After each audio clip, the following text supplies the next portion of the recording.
racing on a sun-splashed Saturday in Shakopee. Harlow's Harmony hitting all the right notes out of the gate, and the bookender Miss Molly Orbit rolls into second, but Harlow's Harmony with a crossover gets down to the inside and leads it by 2.5.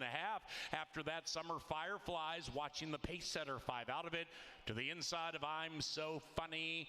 Then it's Strawbella, and the one in last is Midnight Lane, and these Minnesotans are off the far turn, and Chad Lindsay takes Miss Molly Orbit to the outside of Harlow's Harmony for the stretch run, and the bookenders are 7 lengths clear from Summer Fireflies, and the gray Strawbella's rolling up into third, and they head for home, charging down the Canterbury Park stretch in the lid lifter. Harlow's Harmony holding Miss Molly Orbit, the Tampa Steam at bay. They are still 5 to the good of Strawbella into the final 110. Miss Molly Orbit desperately trying to wear down Harlow's Harmony. Harlow's Harmony sticks out the neck and is too good. 6-1-5 in race 1.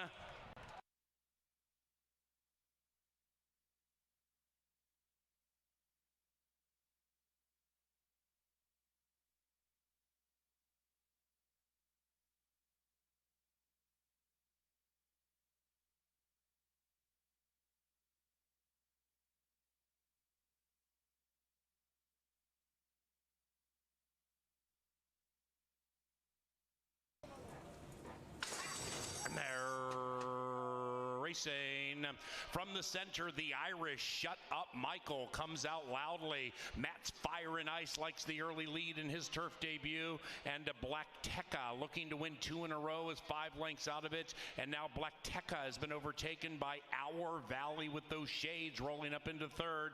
Then it's Riding the Train, 5 out of it but wide, running away from Smooth Scat, and then it's Mark the Moose. Mark the Moose is in last as Smooth Scat blew the turn. That's the 3 Smooth Scat far out of it. They're approaching the top of the stretch and spinning around the turn. Shut Up Michael. Shut Up Michael leads it by a half. Matt's Fire and Ice watching that one run away. Now on the outside is Our Valley, then Black Tekka. Mark the Moose is finishing very quickly at 11-1 on the inside. Shut Up Michael trying to say shut up Moose. Here comes the Moose, and the winner is Mark the Moose.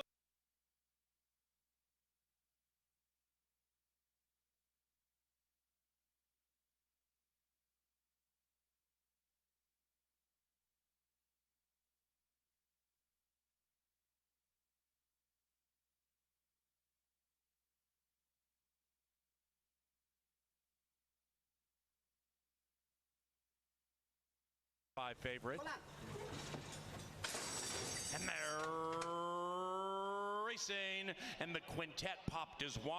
Lynchtown wins the start to the inside of Kierkegaard and right next to Gray Magician. Then it's Dylan Rock scooting through on the inside. Reckoning Day would have to win 4 in a row from last, but only 4 lengths out of it. And now they have 5 furlongs to go as they negotiate the Canterbury Park barn side, and we have a 3-prong pace battle between runners. Gray Magician splits them and puts the head in front with a half mile to go.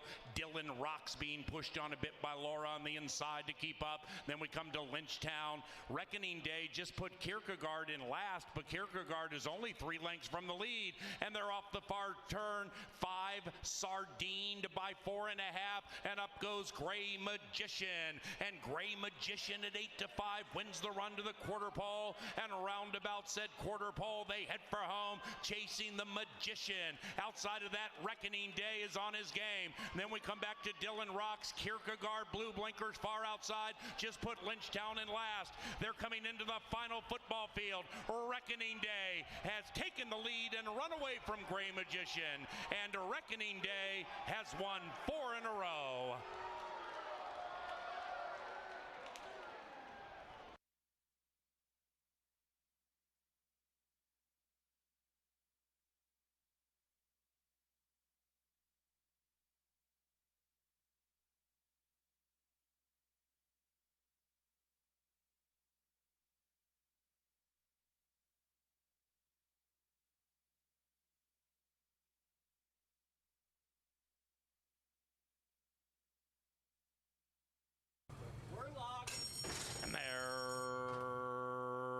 racing, and they've broken a line. Kinetic Swagger wins the start, and with early speed, Swagger is right there with Devoted to You, but Devoted to You is faster, and the Minnesotan grabs the lead with 1 lap to go. It is 7, 4, 9, 6, 10, 5, 2, 1, and they're covered by about 13 lengths as they go around the turn. Devoted to You is going rather quickly, leading it by 2. Kinetic Swagger is in second, 1.5 to the good of Stagecoach Boys. Normally farther out of it, just 5 lengths from the lead and advancing, and joined by Overly Lucky, a Minnesotan unseen in nearly 2 years. After that, we have Joker Matt securing the inside. Pace slows down. 5 covered by 5, 1.5, 2 clear from Bob's All In. Then it's a big gap back to Cave Hill, and Cave Hill is far clear from Bandit Point. The Arkies 17 lengths behind Devoted to You, and it's Devoted to You leading it by 2. Kinetic Swagger off the layoff comes under a ride. Stagecoach Boys is extending the strides. Overly Lucky is wide.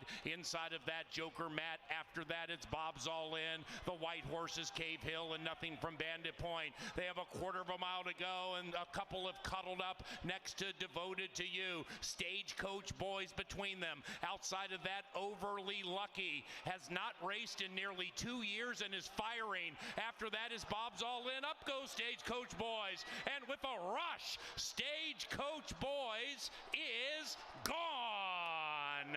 Stagecoach Boys 3.5 in the end. Cave Hill third, Overly Lucky.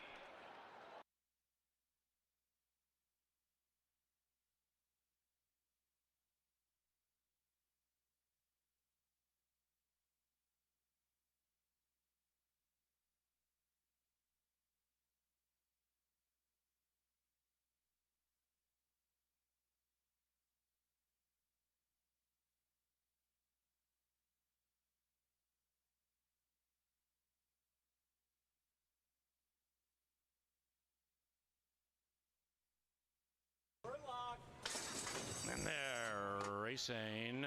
Excellent commencing again, and Lila's Lucky Lady wants the lead and grabs it from Nemesis Clubhouse Saint, and Lila's Lucky Lady corners with the lead, and that lead is about 1 and change, with Clubhouse Saint now angling to her inside as Hernandez opts for the 2-path with that early lead. Chasing Shadows is prominent at 5 to 1, and Chasing Shadows is chasing Lila's Lucky Lady, but only 1 out of it, and that trio is 7 lengths clear from Merlin's Sister, who is attached to Come On Sweet Pea, and they're about 8 lengths behind Lila, and up the barn side they go, chasing Lila's Lucky Lady. Lila's Lucky Lady still 1, Chasing Shadows to her outside, Clubhouse Saint attempting to win 4 in a row to her inside, and still 7 back to Come On Sweet Pea. The White Horse is Merlin's Sister off a layoff, 10 lengths from the lead, and now they begin to cut off the far turn. Lila's Lucky Lady 1, Chasing Shadows still to the outside. Clubhouse Saint comes creeping through to the inside, and now it's 10 back to Come On Sweet Pea, similar margin to Merlin's Sister, and they have a quarter of a mile to go, and Harry has rationed it beautifully with Lila's Lucky Lady. It's Lila's Lucky Lady leading it from Clubhouse Saint, and here comes Clubhouse Saint to the outside of Lila. 2 and 3 are locked in battle into the final 150, and Clubhouse Saint is going the better of the 2. Lila's fighting back diligently on the inside, but Clubhouse Saint is Winner's Circle Saint for a 4th consecutive time.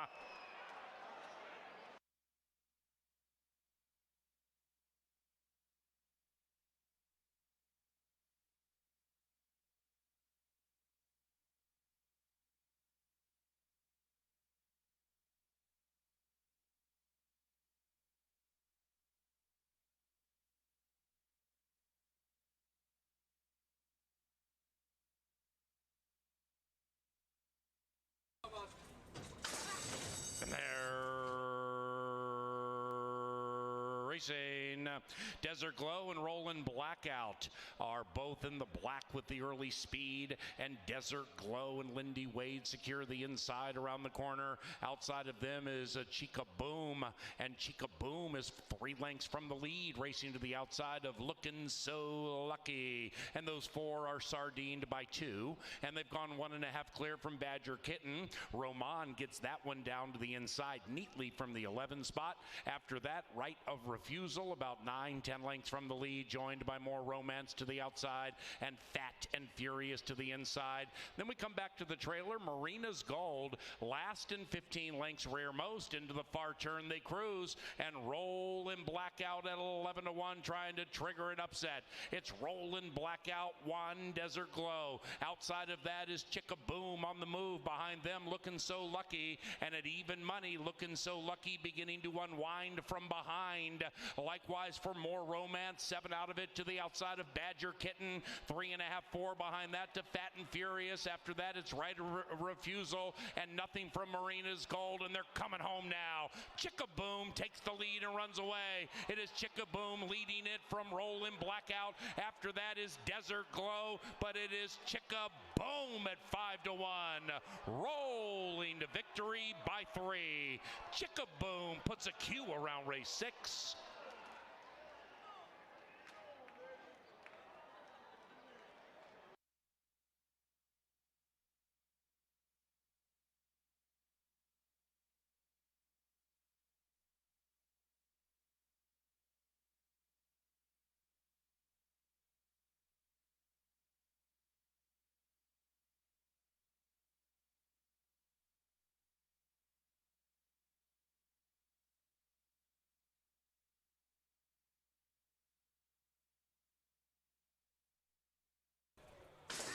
And they're racing. Slow beginning for My Casey JJ. Great beginning for One in Vermilion. The Santa Anita Steam with a killer crossover. Gets down to the inside, or at least path 2 with a 2.5 length lead, Xavier Dave. After that, we have Franz. Casey's Laws revving up about 3 lengths from the front, and that quartet is 5 lengths clear from My Casey JJ. One in Vermilion has company to the inside in the shape of Xavier Dave, and perhaps to the outside with Casey's Law. One in Vermilion, who ran a brave game race in the glitzy Santa Anita Derby, emerges in Shakopee and means business, opening up by 2. Xavier Dave lays second. Casey's Law shoves all in. After that is Franz and nothing from My Casey JJ, and they head for home, and Harry pushes the button on One in Vermilion, but Xavier Dave means business to the outside. 8th pole, Xavier Dave goes rolling by this favorite. One in Vermilion digs deep, fights back super gamely on the inside. One in Vermilion. Well done, young man.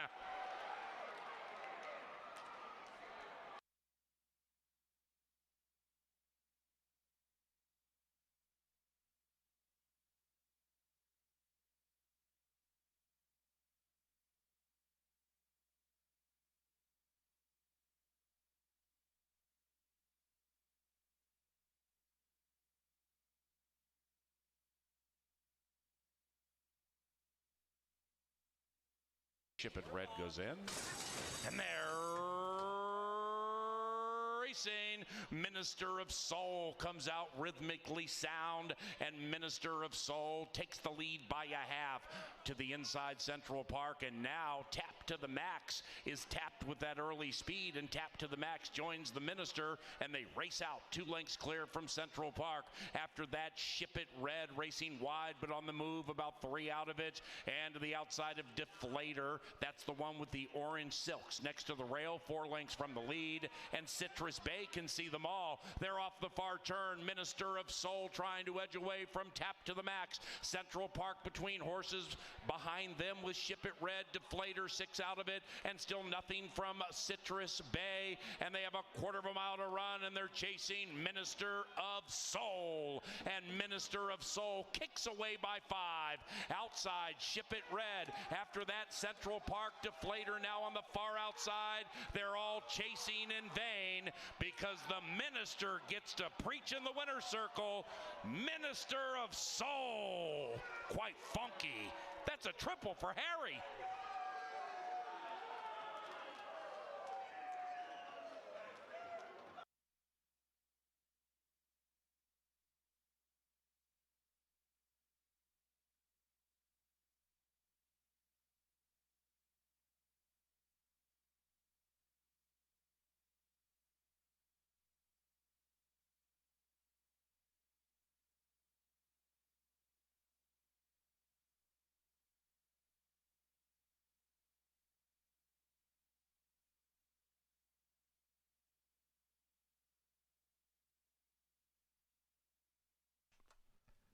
Ladies and gentlemen, please rise for the playing of our national anthem.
Good afternoon and welcome to beautiful Canterbury Park in Shakopee, Minnesota, where the main track today is listed as fast.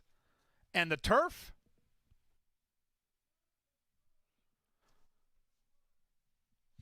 We've got an 8-race program for you here today on this beautiful Sunday, Family Day at the Park. You'll get your programs ready. We'll go over the lone scratch on the entire card. We just have one scratch. That lonely scratch happens in the lid lifter. In race number 1, as you can see on the tote board currently, take out the 4, My Last Red Cent. Race 1, scratch 4. With that scratch, no show and no trifecta in the first. The first race starts the post-time pick 4 with an industry low 10% takeout. Up next, we go around Canterbury Park, all the newsworthy items. Jeff Bidet and Angela Herman come your way. Well, welcome to Canterbury Park on a beautiful Sunday. I'm Jeff Bidet. Angela Herman joins me. Here we are in the Dark Star Press Box, coming to you live from the First Bet studio. Last night, Ange, what a night we had. I mean, there were some prices, there were some favorites. There was one big favorite, though. Tell us about that one. There was a 1-9 favorite that we saw in the penultimate race who is making his mark right away when he debuted at Canterbury. Now, this is 1 in Vermilion on the inside. You see the momentum with Xavier Dave on the outside, but 1 in Vermilion not only shows ability, but shows fortitude in fighting back on a classy Minnesotan in Xavier Dave and coming up a length ahead of him at the end of things. Now, that was a 1-turn race, but it's my understanding that there are some 2-turn races in mind for him. That's what I'm being told. He is now being aimed towards the June 21st Canterbury Derby. I ran into Harry Hernandez, who was aboard, and his agent Scott Stevens this morning. And Scott, I said, God, I thought you got beat there when he got past. He said it's the same thing that he did when he ran at Sunland Park. So, and Harry said the horse just never stops running. So I think that distance of ground isn't going to be a problem. Turf, that's crazy though. Horse is going to try the turf in a prep race for the Iowa Derby in early July. So it's an aggressive schedule, but the horse seems to have all sorts of talent. Hey, I mean, run them while they're running. So if One in Vermilion is really finding his stride, I mean, he doesn't have that many races to him. It might be packing a lot into a short period of time. But there you go. June 21st is a target for quite a few, and with different credentials than One in Vermilion. There's going to be a good amalgamation of races that night. Right, 5 turf stakes. There's another little Minbred auction stakes, so that's going to be a great night. It was our biggest night of handle last year. 4.7 million was wagered on that Canterbury card on the Northern Stars Turf Festival last year. I think we'll have a huge number again this year with a lot of horses coming in from all around the country. Now, speed has been a dominant factor on the main track at sprint distances, and maybe One in Vermilion benefited from that, but I think the horse just had all sorts of talent anyway. But again, last night there was one horse that came from slightly off the pace, but otherwise every horse that won at a sprint distance was right up on the pace, if not on the lead. And there's some stats to back it up. As you can see, the post positions along with it back it up and show the style that has been dominant on our dirt race in our dirt racing, but especially at short distances. 84% to be exact, winning on the front end with either leading the way or being within a length of the lead. I mean, that's too dominant a trend to ignore. You have to give speed horses an extra look. And even in some races today, it looks like there are fields that aren't overloaded with early pace types, and they might be decent prices, even if their form doesn't make your heart race. If there is any semblance of early speed in there, they're probably going to be facing a whole new set of circumstances than any of the races that have put those past performances on their page that might make them look subpar. But speed, no matter what form it comes in, is very, very dangerous in our one-turn dirt races. Important factor when you're putting together your pick 4, whether it's the post-time pick 4 or the late pick 4 or the pick 5. And that pick 5, of course, has a 10% takeout, the lowest in the nation. Overpaid last night, like $120 for 50 cents. Yeah. Some super logical horse. Gave him a winner, Jeffrey. Well done. I did. You know, it was one of my few opportunities you give me to handicap. But, you know, Kevin Gorg, he had to step out early. I don't know if you know this about Kevin. We see him on Bally Sports North. We see he's on the radio. He's here at Canterbury. His third gig, though, he's a professional party guest. Think about it. You're having a party, and you look at your guest list. God, this is a bunch of just stiffs. Let's get Kevin Gorg. You bring him in. By the end of the party, those people feel like they've known him forever. I think, what is it, KG? lifeoftheparty.com. Google it. You'll find it. You can pay a nominal fee. Kevin will be your professional party guest. And he's also coming up shortly in the paddock with Paul Anfield today at the races. One more rundown on those takeouts on the pick 4 and the pick 5, please. Yes, the post-time pick 4 is a 10% takeout wager. The late pick 5, encompassing the last thoroughbred races of every card, also a 10% takeout wager. Lowest in the universe, as Jeff pointed out. And remember, as we prepare for all of those turf stakes, we have an all-turf pick 3 coming here Wednesday night. That is $1 minimum. That is a 14% takeout bet. Those turf pick 3s have been popular elsewhere. We are trying to showcase our turf racing and put it into that brand new wager that starts this Wednesday. Professional party guest Paul Allen, they are all ready to give you some winners on this Sunday Family Day.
Not only is Kevin Gorg a compensated party guest, he's a highly compensated party guest each and every Sunday for Today at the Races. And with the aforementioned Senor Spotty, I'm Paul Allen. Thank you very much, Jeffrey and Angela and the Canterbury TV department for setting us up for Family Day today. And with Jeff and Angela, you know, we have the STEAM team, which is Kevin Gorg, yours truly, and Angela Herman. We're trying to find the STEAM, create the STEAM, and share the STEAM and the winners with people via Today at the Races. She's playing very fast right now. She right after you left as the party guest a bit yesterday, she did Angie's angle, the patented angle every single day, and released a Burnell Roan horse on the turf named Chickaboom. Now that horse won at 5-1, and I'm not sure if you're familiar with how she's playing so fast with her handicapping, Angela Herman. She got to the angle. This was second, Burnell Roan, second off a claim on the turf. Some unbelievably astronomical number, and the horse won. And it reminded me of something Johnny the Mouse Mickelson, captain of the 83 Wayzata Club hockey team, told us within the last week and change, where Emilio Pagan, a struggling relief pitcher for the Minnesota Twins, you know, somebody, I think it was Lavelli Neal III from the Star Tribune, put something positive in there about him using analytics. And Johnny's like, if you go down deep enough on every single stat possible, you're going to find something good about everything or anybody. But Angela didn't have to do that. The horse won at 5-1. So that part of the STEAM team is playing really fast. And good afternoon. Good afternoon. Yeah, another Tampa shipper. We've seen a lot of these horses come in from Tampa Bay and do well. And, yeah, it's exciting right now because even though last night we had a free space in the bingo card, a 1-9 shot that won, although it was not as easy as it looked on paper when the race actually played out. We had a horse in the last that was 3-5 and Minister of Soul, who pretty much you could single as well. You could put together a ticket last night for under $30 and easily score for near 130. And the cool part of that pick 5 with that 10% takeout is if you have a night like last night and you're used to putting together tickets that are more like $70, $80, or $100, well, then do a $2 pick 5, and instead of doing a $24 ticket, do a $96 ticket and get paid for nearly $600. So there's a lot of ways to attack these cards. Today's a similar card where you're not going to see giant fields. But looking at this card, I don't see any cinches. It's hard to find singles on this card because the races all have 3 or 4 horses that have kind of run the same way. So some of those angles that Angela's talking about, some of the handicapping tools you need on a day like today. The girl, Angela, gave out a $1 pick 4 yesterday, okay, to the public. A $1 pick 4. A $1 ticket. Yeah, 2 with 111. And it hit for $43. Unbelievable. So extrapolate that, stretch that thing out like do a $10 ticket, right? That's all you got to do. Yeah, there you go, and you're up there $400 some odd dollars. Right. So you know, there could be CBY track flat kind of shaking in his loafers right now about that $1. Yeah, he doesn't like that. Pick 4. Doesn't like that one. But by the way, you know what we do like? Hitting 43-1. 43-1 works for me. There he is, Johnny the Mouse Mickelson. There are beat writers that work for the Minnesota Twins that see less Twins baseball than that guy. I don't know whether to laugh or to cry, but there he is. Yeah, well, love him. We aim to hit home runs today with our Yes. selections. Can't exactly say the first race is going to be the most bountiful win wagering endeavor in the history of win wagering. Scratch number 4. So now we're relegated to 4, and sadly, there's no show wagering. The trifecta also has been canceled, and you and I both take number 3, Chocolate Freckles. And Angela's playing fast right now. She's on number 2, Balymos. What do you like about that 3? Well, I loved the 4, so I fall into this one. I mean, I was all over the 4. I thought that horse was in a great place for victory. Who knows what went awry, but now we're left with this. And Chocolate Freckles lost every chance to compete last time out when was kind of left at the starting gate. I don't know. I mean, this horse looks like she's got speed. It's a small field. There's not a ton to it. But, you know, it's funny when you handicap this race, I got guys I respect on different horses. Maiden Rock, Super Stats Dave with that cool $2 green sheet. He was red hot last night. He's got the outside horse. Ange and Track Phantom have the 2. The 1 makes a ton of sense, and you and I are on the 3. So it's a 4-horse field. But back to my point about this card today, not big fields, but still races that have a lot of competitiveness to them. So I don't think you can single here. I like the 3, but it's lukewarm. Okay, now on Family Day especially, you know, the racing forms and the handicapping apparatus, past performances, all that.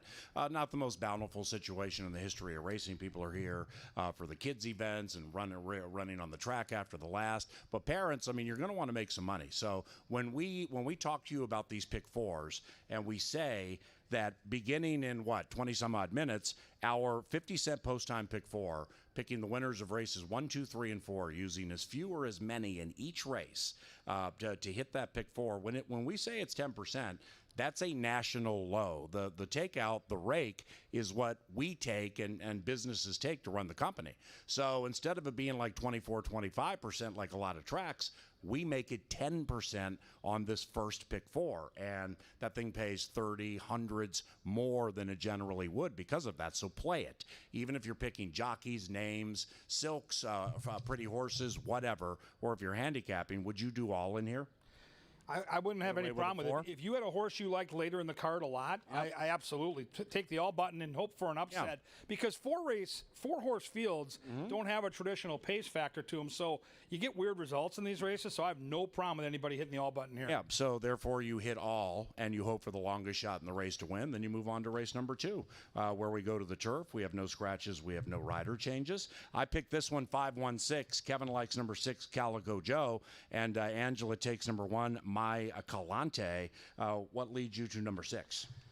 Well, not the past performances we've seen so far, but it's Joel Burnt, and I trust him. And here's a 5-year-old that's had 10 tries, many at low odds, hasn't got the job done, and has never raced on the turf. So you're wondering, well, what the heck? Yeah. This horse is 2-1, but it's Joel Burnt. It's third off the layoff. It's a horse in from Chicago. There isn't much in here to beat. And, you know, when I looked at this race, you just kind of start crossing off horses that don't fit your profile, and you end up with the horse. So where's the speed?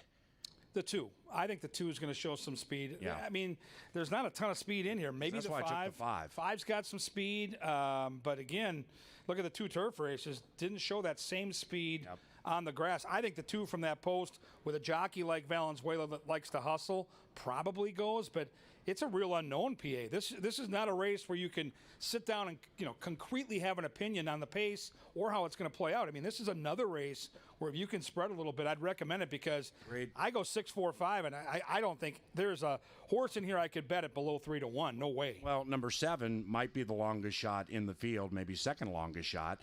Lifton. Red hot. Right, and we've seen horses with Nevada that have just been way off form, and then they've won. Harry Hernandez won 3 times yesterday, and if you look at number 7 just because in the past performances, the 3 races that the horses run, off slowly, off step slowly, off slowly. This horse has never come out of the gate correctly, which means from a probability standpoint, it probably won't today. But what if he does in a wide open race with bottom level maiden claimers? So I'm definitely using 1, 5, 6, and I'm throwing that 7 in too. So now in that pick 4, if I do play it this way, I got a 4 and a 4. So we multiply 4 by 4, and we get to race number 3. Race number 3, short on numbers, long on talent. And we have 3 separate horses again here, where Kevin has Grunder, number 5. Angela takes number 1, Botany. And I take number 4, Past the Cat. Small field here, man. What are you going to do? Yeah, I really like New Dice. He's one of my very favorite claimers on the track. Nevada knows this. Scratch for this spot. He's 1 for 25, so he's still kind of finding his way, but he's the horse to beat. But I looked at the race, and speaking of speed, I don't see any speed in this race. The 1 maybe from the rail can show some speed, but who goes with Grunder? I think Grunder's by far the speed of the race. Then I look at the trainer, Tony Rengsdorf, who I love. Tony Rengsdorf is an under-the-radar guy that produces prices. Second time off, 18% with an ROI of over $5, $5.36. Wow. Sign me up. I've got something called Derby Glass dictating the pace. I go 5, 3, and 1. Yeah, I'm hoping for some speed from Past the Cat with LAV going this distance, because if you don't have it, there could be a lonely leader in here who never looks back. Jeff and Angela laid it out beautifully with the dirt races here, how infrequently horses are winning from 4, 5, and 6 lengths out of it around the top of the stretch. So I'm perplexed with this race. Grunder's the one to beat for sure. 8 to 1 on the morning line. I don't think you're going to get that. Litfin, I mean, I'd like to use all in here too, but then we'd be 4, 4, 5. Now all of a sudden we're up to a $40 ticket for 50 cents, and I haven't even put horses in for the 4th. So I completely agree with what you said into this whole thing, that there are some small fields, but unlike yesterday with Minister of Soul and the Vermilion bit, it's unpredictable, even in this race, KG. Small fields, and I'm telling you, there's going to be some goofy things that happen. These pick 4s and pick 5 are going to pay more than you think. People are going to look at the field size and say, oh, these things aren't going to pay. You're going to be wrong. There will be some prices today. So I encourage you in these races to think outside the box, because I just don't see any stone cold cinches like yesterday that you can say, all right, this horse in Minister of Soul or the Vermilion horse are horses I can single and have no worries. I just don't see that today. Now, in race number 4, my single will fall here. And if I can get 7 to 2 or 3 to 1 or above, I am betting number 6. It's me. I pick at 6, 5, 7. And here's the angle, is who has grown up from ages 2 to 3? Or ages 3 to 4. Because when you're in maiden allowance races, this is a $31,000 race. We've seen it a couple of times this year already. Horses we remember from age 2 are markedly better at age 3 because they filled out, they got their confidence, they're a year older, and I'm believing that's the case with this filly. Now, I don't think the Stagecoach horse that won last night for Joel Byrne. Stagecoach something. That horse went from age 3 to 4. Now, he was good at 3. He was a picture of perfection last night. And just how relaxed he's become, you see that in these horses. So I'm believing it's going to take place with number 6, It's Me, going age 2 to 3. Also a consistent workout pattern up to the race, off a long layoff. And I'm going to take that one first. I'm going to go 6, 5, 7. I'm singling the 6.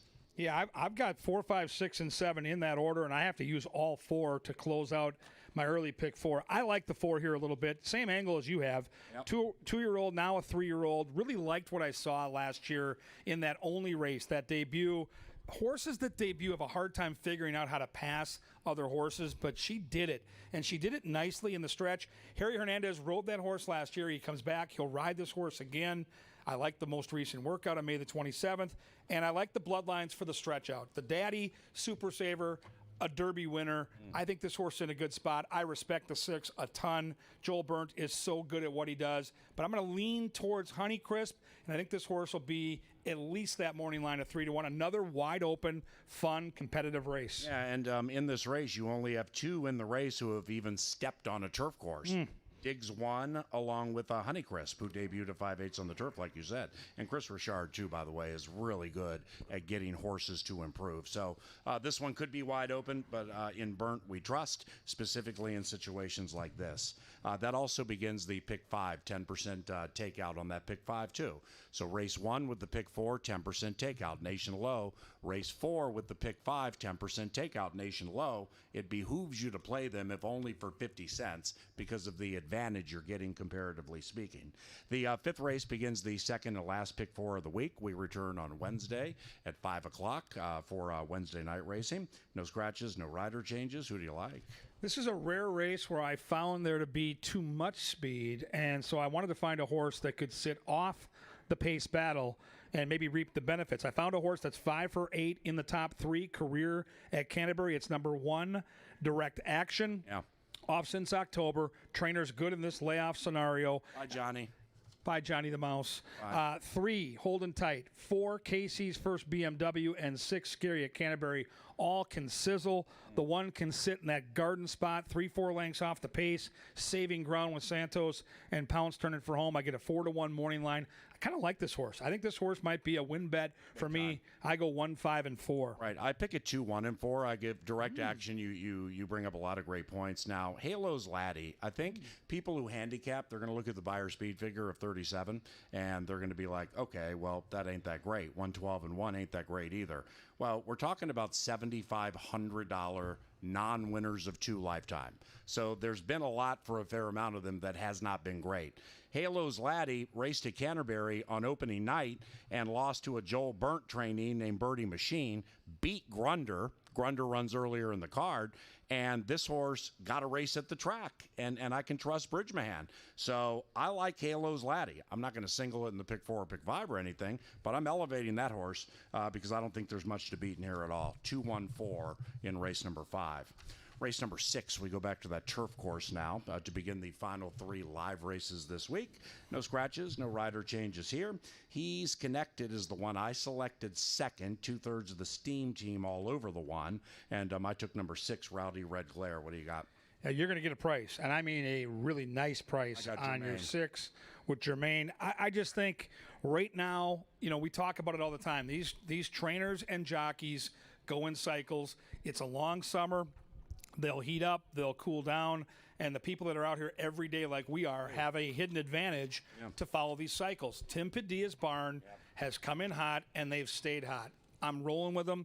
Inside post for Larry Cronin's horse. He's Connected is going to get a really, really advantageous trip. On or near the lead at this distance, 7.5 on the turf, is a huge advantage, and I'm trusting that Tim Padilla has this horse in from Tampa Bay. Another trend we've seen, ready to go. I go 1, 3, and 4, but I really do understand what you're seeing with that 6 and Bridgman on the turf. Tell us more. Yeah, it's the Padilla on the inside and the Tampa shipper. I'm not trying to disrespect anybody, but I mean, like the closest this horse has been from a victory is 5 lengths. So they took the dip down to maiden $10,000 claimers like this last time, and with no apparent trouble, got beat nearly 8 lengths. So this horse is all about beatable, probably is going to be right around 2-1. So now I'm going to recognize it's a turf race, and in the early stages of the season, we have some riders, in my opinion, that are handling the turf better than others. We have a lot of new riders here this year, and the turns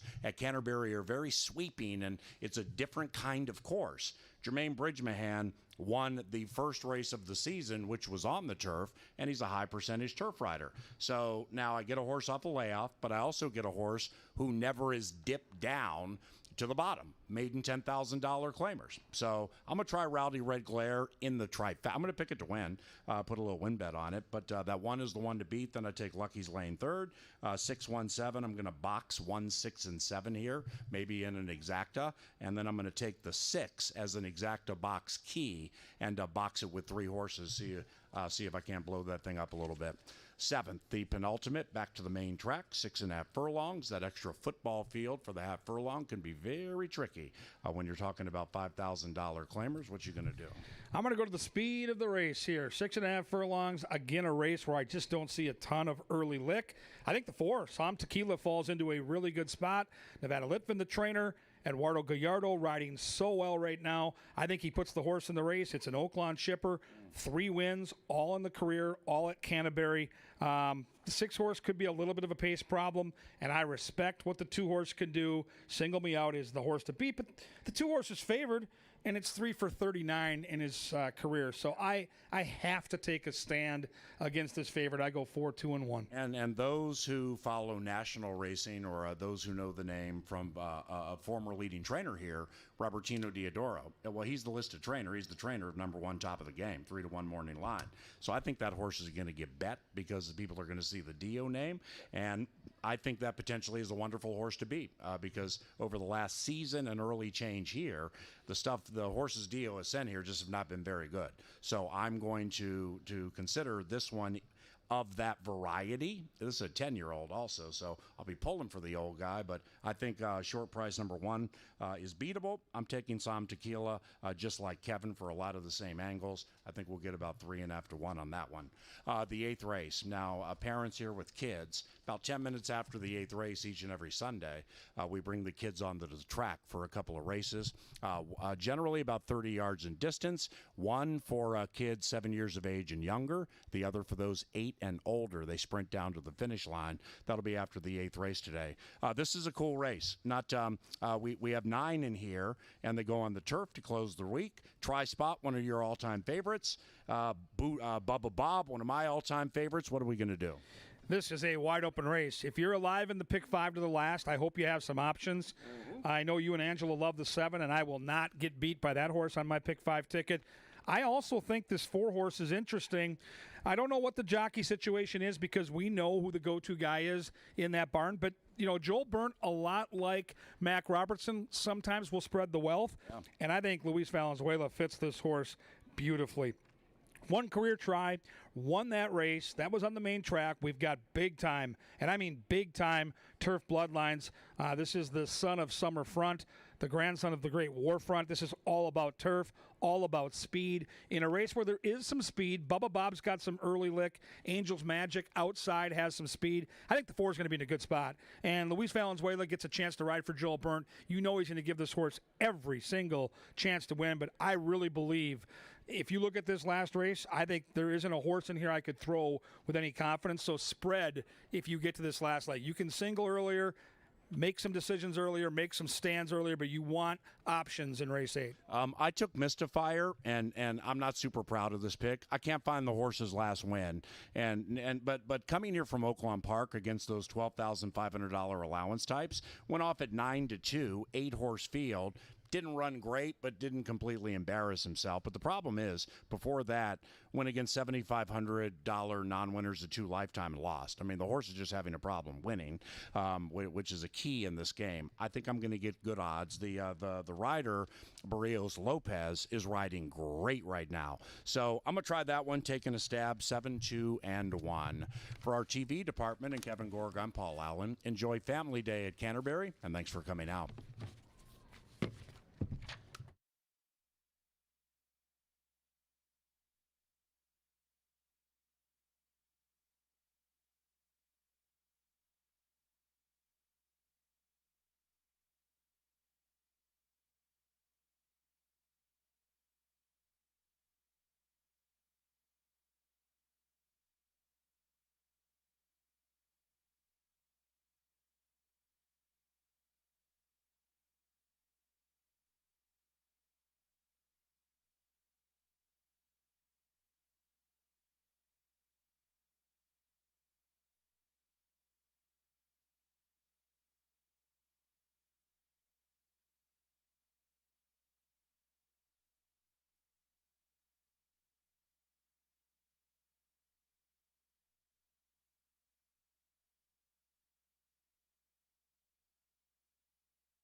Ladies and gentlemen, the Sunday sounds of Sir Leonard Dykert.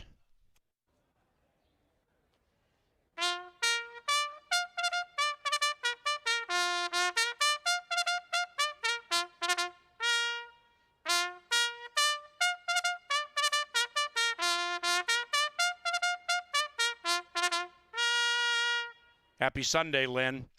That's our bugler, Lynn Dykert. The quartet, Sands number 4, to the fast main track, Sands Trifecta or Show Wagering. This one begins our 10% post-time pick 4. 10% takeout, nation low on this pick 4 on Pepsi Family Day, provided by Quick Trip and Pepsi. We have the Quick Trip Dash for Cash. You can head to a Quick Trip table and sign up to win a year's worth of gasoline for $100 in gas today. That's the Quick Trip Dash for Gas. We thank you, Quick Trip and QuickTrip.com.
Post-time pick 4 time here at Canterbury, 10% takeout.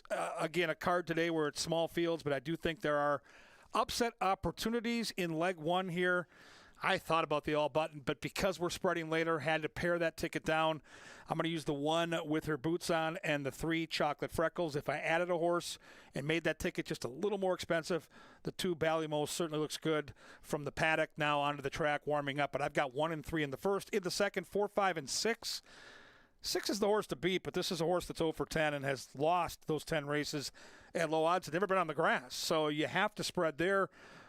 Just a race where the more you can use in race 2, probably the better, because it is wide open. Third race, 1, 3, and 5. I don't think this race is wide open. I do think Grunder will be loose.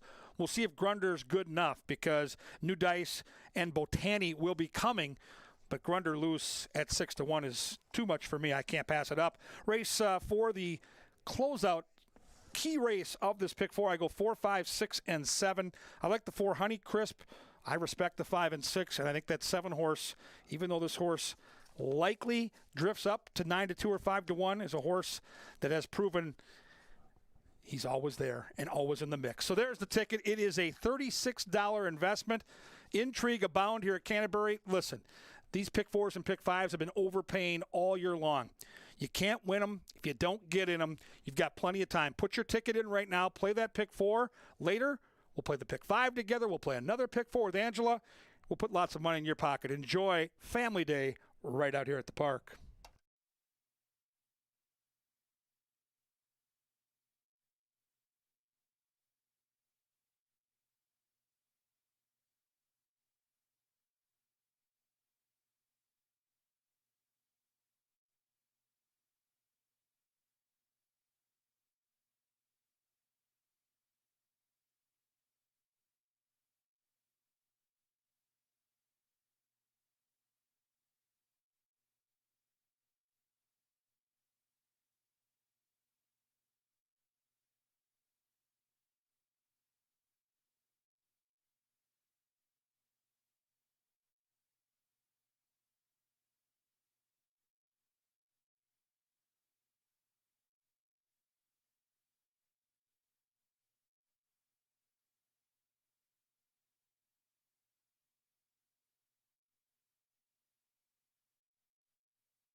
And the horses have reached the starting gate. It is now post time for Pepsi Family Day at Canterbury Park.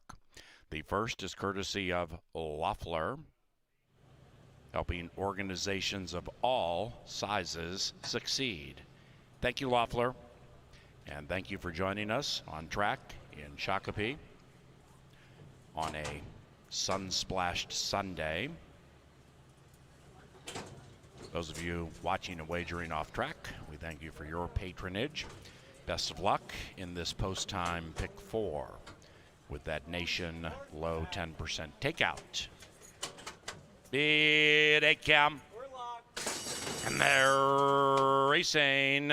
Chocolate Freckles hopes not to melt on the early lead, and Chocolate Freckles from the 3 spot pops out okay. So does With Her Boots On, and With Her Boots On is a mare kicking up Canterbury Park main track dirt to grab the lead to the inside of Chocolate Freckles. After that is Balymos, about 2.5, 3 lengths from the lead, tightly held, and Maiden Rock is right next to that one. So they basically go in 2 packs of 2 as they head up the Canterbury Park barn side, and With Her Boots On at 2.5 to 1 shows the way. Chocolate Freckles clings to that one, just a neck back. Everybody's tightly held.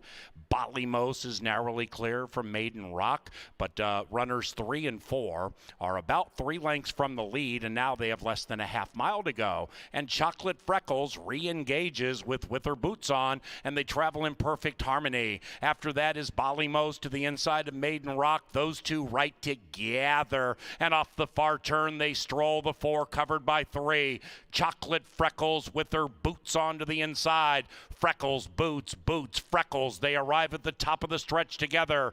Balymos watches a good one now from 4 out of it, and Maiden Rock has tailed off to be 7 lengths rearmost, and up goes Chocolate Freckles. Chocolate Freckles apparently has put away With Her Boots On, who is resurgent on the inside. With Her Boots On coming right back on Chocolate Freckles, and now apparently has put Chocolate Freckles away. It is With Her Boots On. Number 1 is number 1 in race 1, With Her Boots On, kicking up dust in the winner's circle.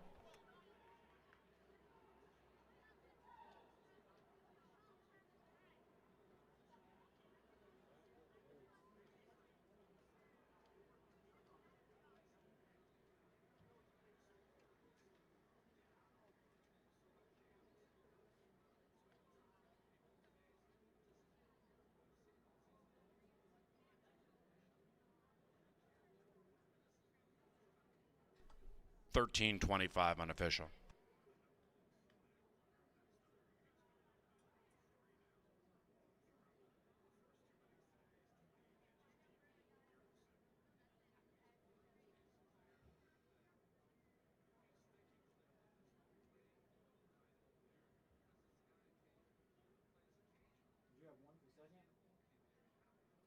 I went 3-5.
The first race is official.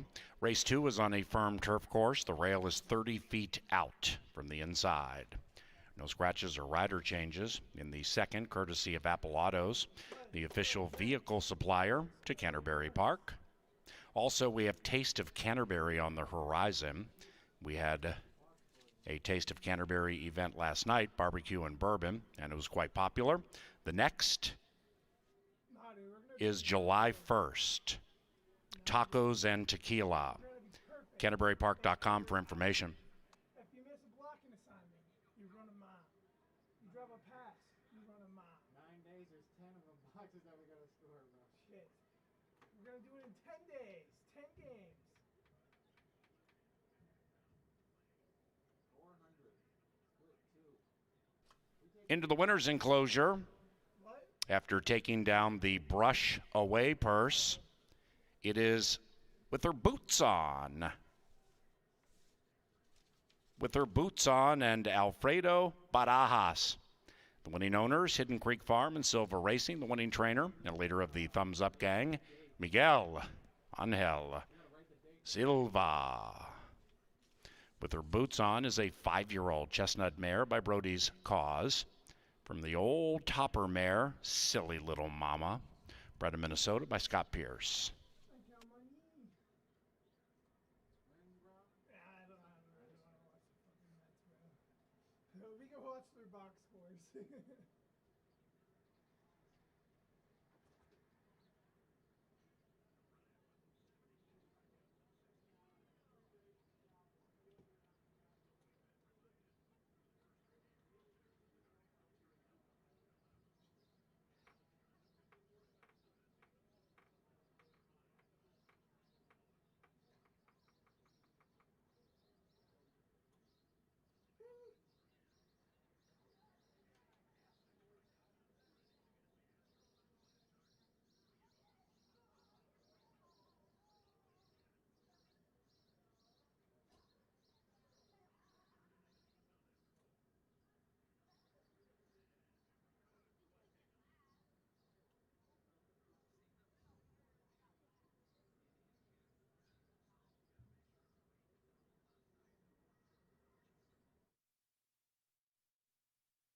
Here they come. We're locked.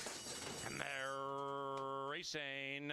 Chocolate Freckles hopes not to melt on the early lead, and Chocolate Freckles from the 3 spot pops out okay. So does With Her Boots On, and With Her Boots On is a mare kicking up Canterbury Park main track dirt to grab the lead to the inside of Chocolate Freckles.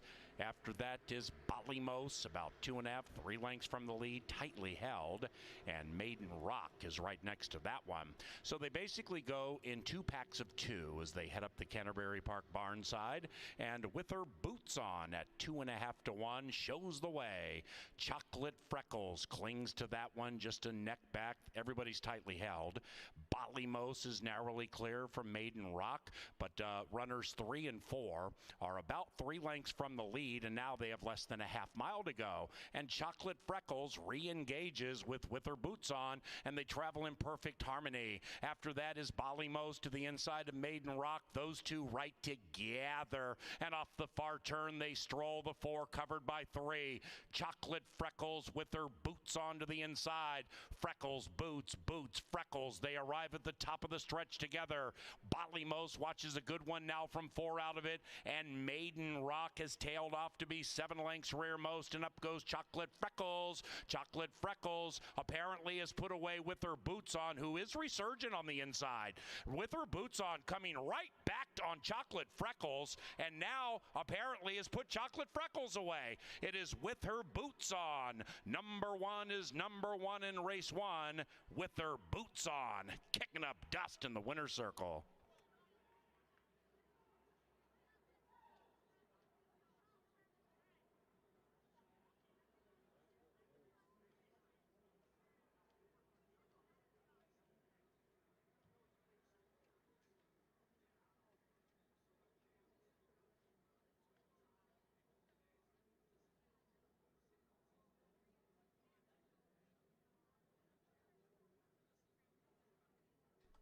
$13.25 unofficial.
with her boots on, takes advantage of that inside post. Nobody else wanted the front. She did, and she got the money in that first. Mild upset to start the post-time pick 4, and that's going to be the trend throughout the day.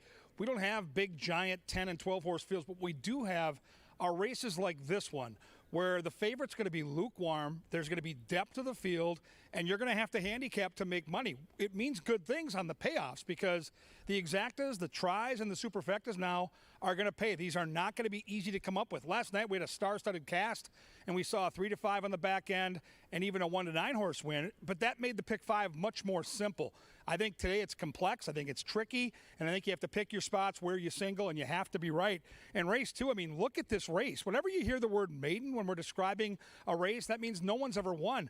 There's not a lot of turf form here. The speed figures are all kind of jumbled together. So this is a day, if you're here at Canterbury with us, come out to the paddock. Check out these horses. See how they look. It is steamy, and I mean thick out here. Warm day on this sultry Sunday, and how these horses are behaving could go a long way to determining who's going to cash at the end. We'll start with a horse that opened up at 7-5 and now is starting to drift upwards, but it's My Calante. The ship and dip trick is in play. Raced against maiden special weight competition last time. This is significantly lesser, and it's a surface change in from Will Rogers. You get Zeke Laura. You get a horse with some natural speed, but the big factor for me is the inside post. It's a 7.5 furlong race. That run to the first turn is quick. Zeke Laura is so good at getting his horses to show some early alacrity. So I think this horse, My Calante, 5-1 morning line, is a major player here if you're putting together some exactas, tries, and supers. Number 2 might end up being the speed of the speed. This is Lil's Classy Dude. Luis Valenzuela, a lot like Zeke Laura. I trust him with speed. I trust him to put the horse in the right spot. Hasn't raced since last September. That's pesky. Couple of nice workouts, and I wanted to see what the horse looked like. And as I was watching the horses getting saddled, I thought the 2 looked spectacular. These are the horses where the looks really matter. They haven't raced since last fall. Good muscle. I like the energy this horse has shown early on. Ears are up, attentive, and I like the way that the horse shows some fitness here, having not raced for a few months. Number 3, the hood comes off Imagine Dragon. Here's the bug boy, Barrios Lopez, back on board on a class drop. Hasn't shown much in those 4 career starts, but those were all on the main track. It's a different surface here. We'll see if the switch to the grass helps. 9-1 certainly will pay you back if you believe. Number 4 is Lee of Little Faith. Mac Robertson, the conditioner here. As good as it gets in that category. Reyes gets the call. Workouts are really good. The most recent workout caught my eye. A 6 furlong move in 1:14 breezing. For this level of horse, that tells me something. The turf bloodlines are certainly there, and it's Mac Robertson. And sometimes in a race like this, you got to trust what you know. And I know this guy can train him up fair and square. 9-2 on Mac is always a good price, no doubt about it. 5 is Big Pete, Kelsey Haar for Tony Rengsdorf. 0 for 20 is pesky. There's no way around it. But you see the horse up on the board taking money? Well, guess what? This horse is raced at Oaklawn and Churchill Downs. So this horse has faced some really tough competition.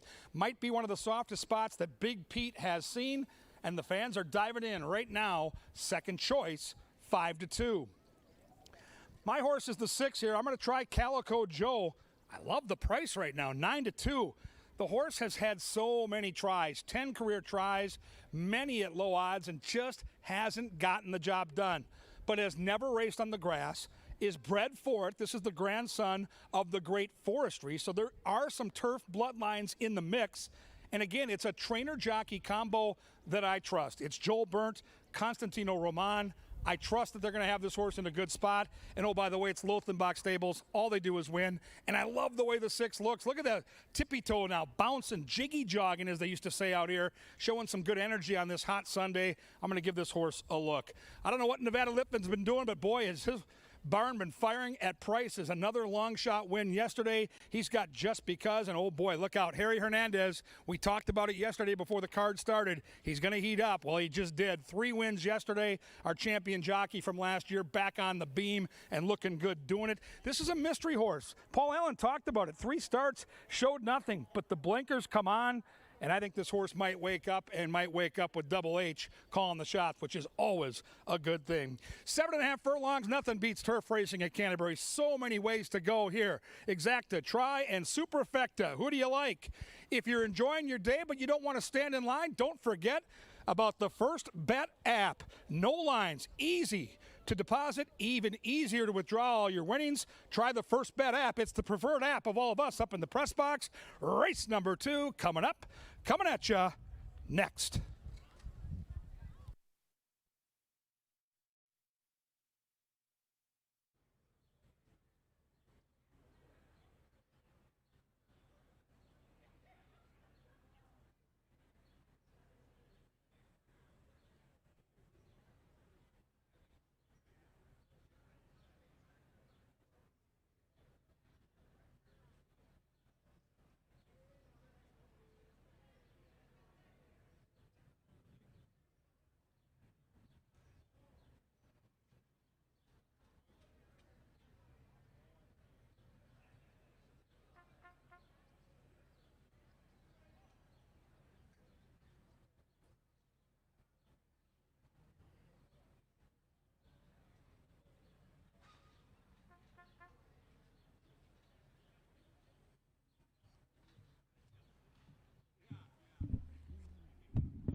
Second race on the firm turf course at Canterbury Park.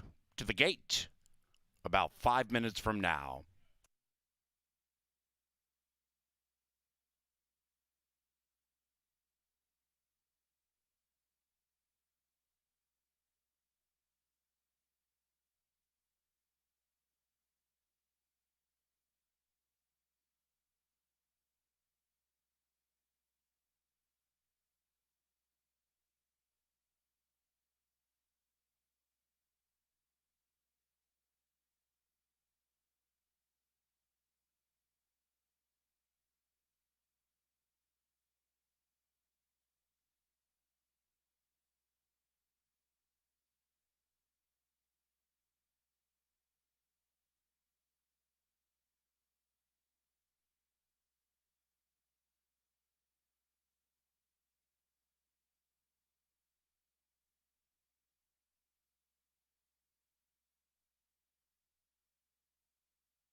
We now have a couple of minutes until race number 2. And if you got here a little bit late, don't know the goings on at Canterbury, of course, our website is the best resource for all the information. But if you would look at June 10th, it's Belmont Stakes Day. We have Seltzer Fest going on here at Canterbury Park. It's the third leg of the Triple Crown, and you can try over 100 different seltzers from local breweries and national brands here. Wear your Triple Crown attire, have some seltzers, stay cool on Belmont Day. You can get your tickets again on our website, canterburypark.com. The very next day, we bring back the Bulldogs. Yes, dog racing will start on the 11th. We have Sunday Pepsi Day family activities to go along with Bulldog races that will be interdispersed to our card throughout Sunday. That's June 11th. If you have a Bulldog that you'd like to put in the mix, make sure you check out the website for more information. We have breakfast on the rails starting the following week. From 7 to 10 a.m., you can enjoy a trackside breakfast, get views of horses working out, and learn all about the morning activities of a racehorse with breakfast on the rail. And don't forget, concerts are all summer long. We had Night Ranger the other night, several acts still coming up, including Killer Queen, the Marshall Tucker Band, and more. All that and more, including tickets at canterburypark.com. We now have 1 minute until the 2nd.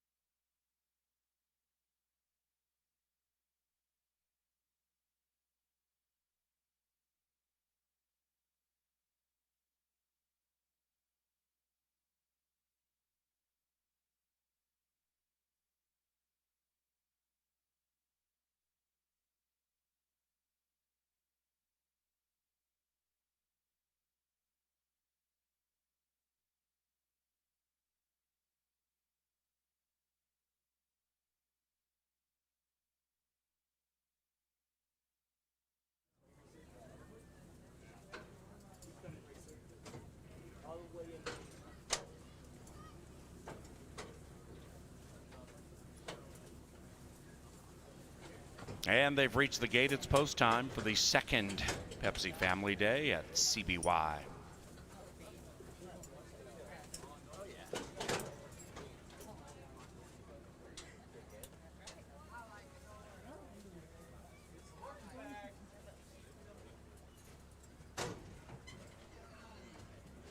They're set.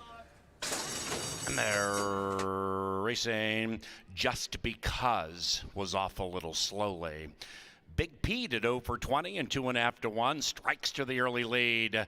Lee of Little Faith secures the running to the inside just off the heels of the speed, and Kelsey and Big Pete trying to come up big on that early lead.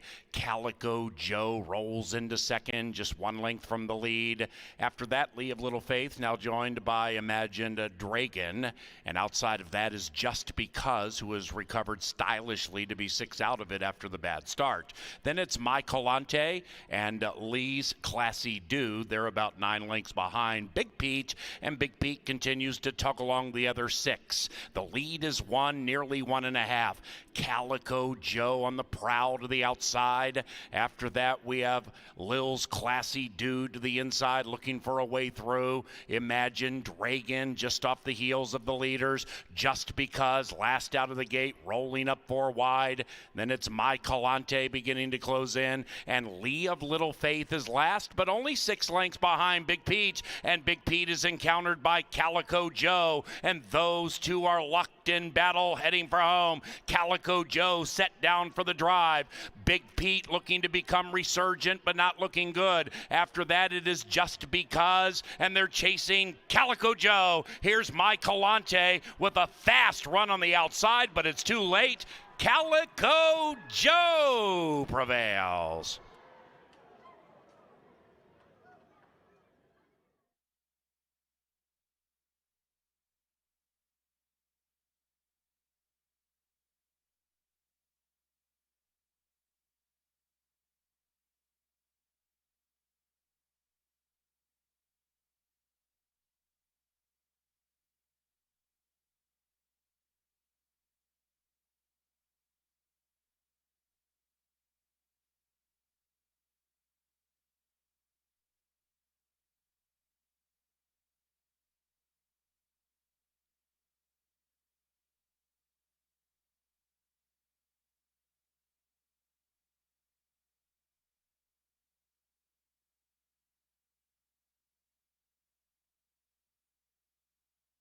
Number 6, Calico Joe. First. Photo for the rest. 131.64.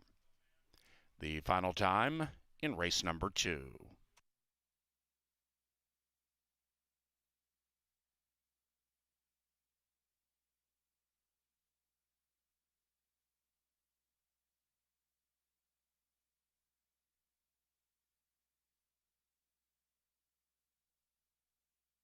Six one 5-2.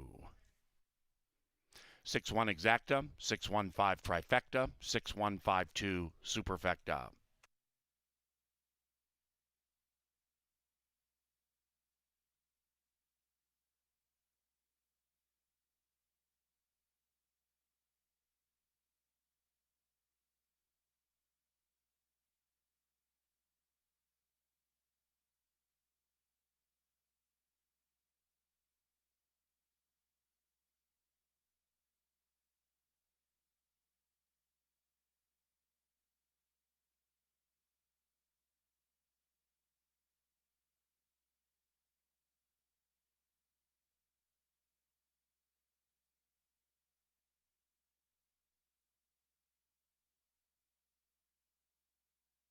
Second race, official. Exacta 1810, trifecta 1675, 10-cent superfecta $18 and change. It was 6152 for that $18.64 superfecta, just a dime, and $14.90 was the payoff for the first double today. On to the third race, third of 8. No scratches, no rider changes. And we return to a fast main track for the third, which is courtesy of Michelob Golden Light. We also thank Ashley and Ashley Furniture Store in Shakopee for 2023 sponsorship.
Now entering the winner's circle, Calico Joe and Constantino Roman.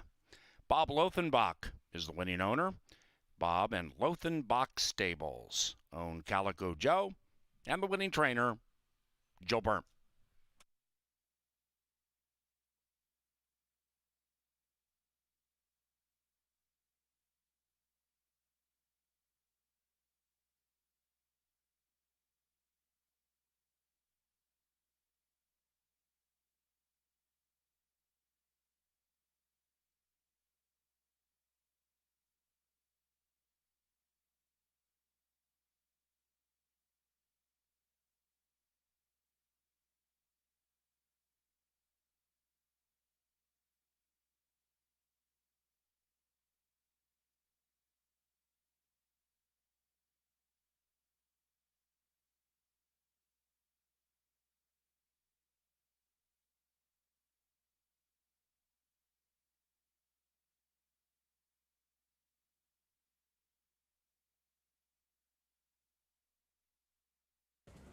They set.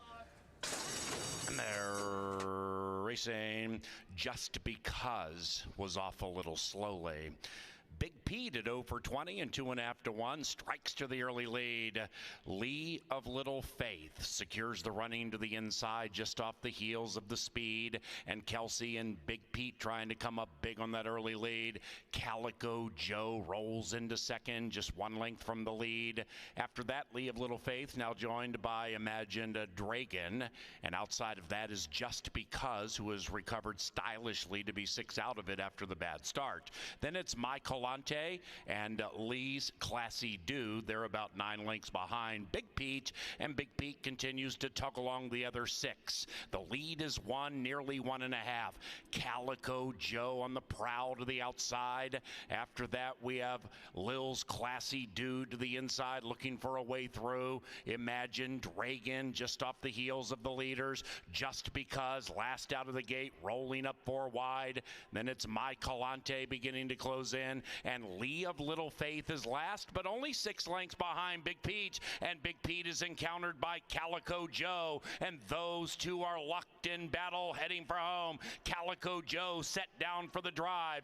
Big Pete looking to become resurgent, but not looking good. After that, it is Just Because, and they're chasing Calico Joe. Here's My Calante with a fast run on the outside, but it's too late. Calico Joe prevails.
Calico Joe breaks his maiden, and now we move on to a much more experienced group in race number 3. They go 6.5 furlongs in our third race. We have 5 in here.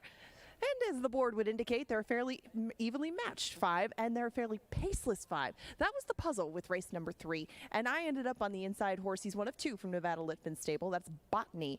Botany has not run on our dirt, and he has not run since March. He was last seen at Oaklawn Park, just as his stablemate New Dice was. And this horse has tried 6.5 just a couple of times, but one of those career wins did come at this distance, and it can be one that horses are very, very good at or just can't handle. But it appears that he is the former of those 2. Right now, he is your slight 2-1 favorite, and Harry Hernandez is going to get in the saddle. I thought maybe he could get a bit more aggressive on this horse. And 2 back, he wasn't that far off the pace, and it was not a slow one at that. Thinking maybe Botany can go out there and keep himself in it, not give himself much to do late. That could be a winning formula, as it has been, Jeff will point out over and over, in one-turn races on our dirt.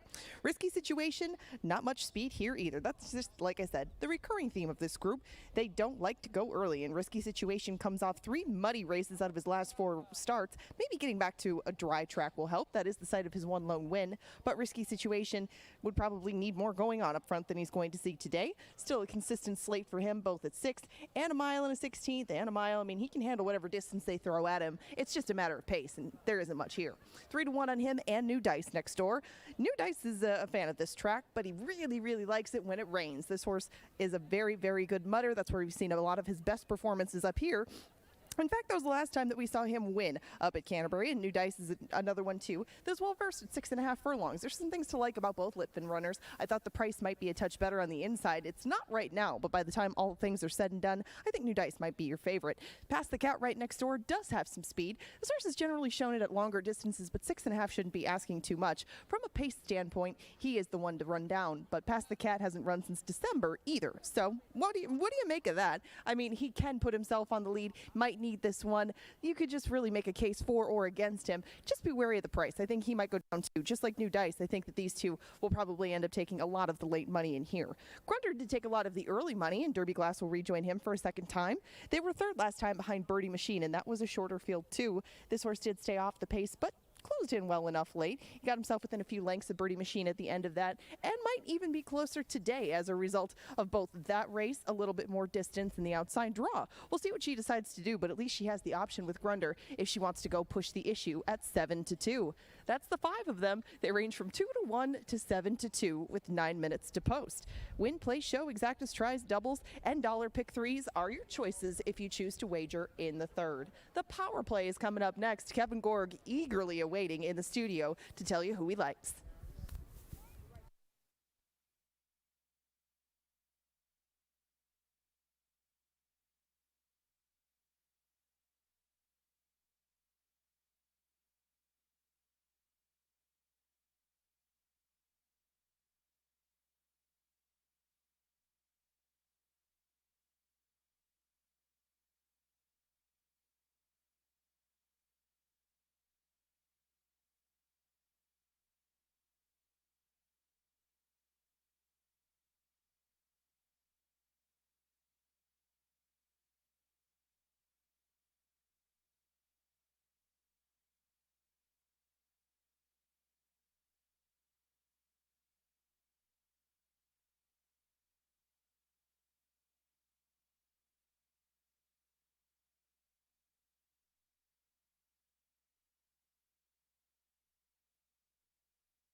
Ladies and gentlemen, Sir Leonard Dykert.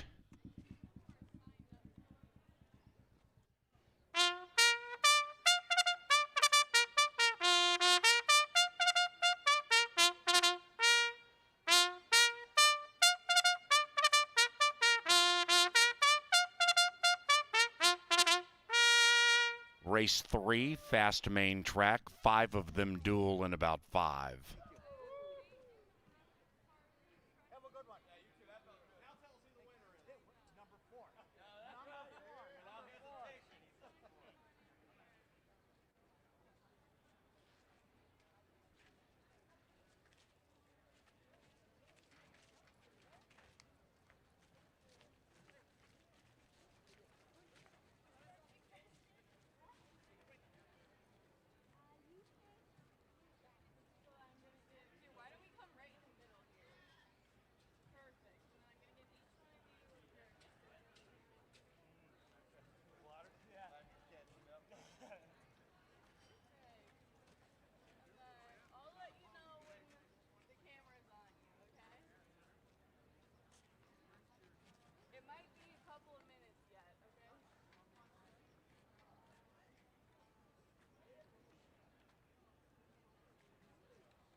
Ladies and gentlemen, on TV monitors or the big screen in the infield, those are today's Culver's Canterbury kids. Congratulations, all of you receive kids' meals from Culver's across the street. We do that every Sunday, commemorating Culver's Canterbury kids.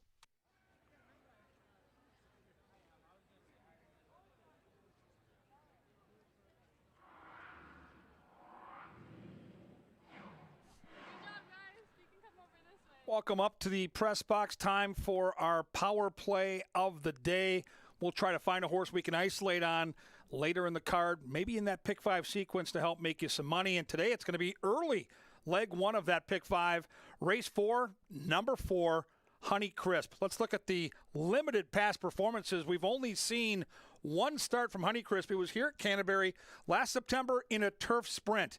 And I'm telling you, for a 2-year-old, to come from 8th and to finish 3rd is quite the accomplishment. The winner of that race was a horse named Bangy Go, came right out of that race to win. I love the fact that we see a quick workout in preparation for the stretch out. I highlighted a couple things. First time Lasix, always a handicapping angle. And now we're going to go a longer distance, so I want to see the bloodlines. Look at that. The daddy, Super Saver, won the 2010 Kentucky Derby. So let's go back to that debut and let's take a look at Honey Crisp. You see this horse with the green and red silks, like a nice Honey Crisp apple, hugging the rail. Young horse, career debut, and you don't see this very often. This is a horse that looked very professional in that first start because this is a crowded field. You can see big time field. Now we're in traffic. Jockey's looking for some run, and he's got to angle off that rail and look for a seam. And if I'm looking at a sprint horse that's going to go a route distance, I want to see specifically how this horse finishes the final furlong. Even though this horse doesn't win, look at this horse extend the stride, almost begging for more ground. Gets up for 3rd, showed a lot of promise. The layoff a question mark, but we're going from 2 to 3. That's a big-time handicapping angle. I like Honey Crisp for a tasty result today on the power play.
They've reached the gate. It's post time.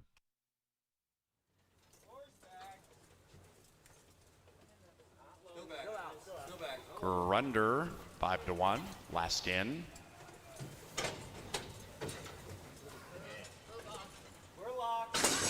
And they're racing. Risky Situation wins the start, and the Arky is in search of the lead.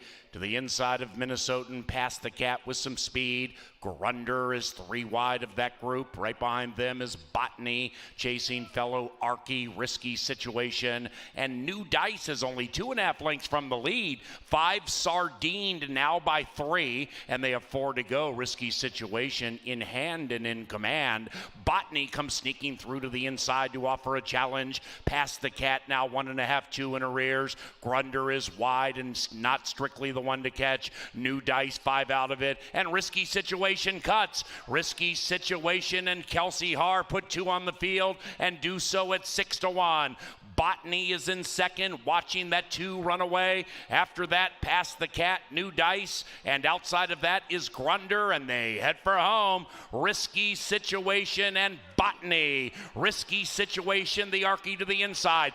Botany, the Arky to the outside, striding out beautifully. Here's Botany. Then it's New Dice, the stablemate to Botany to the inside. It is Botany from New Dice, but Botany, the winner of race 3, finds the harvest quite bountiful.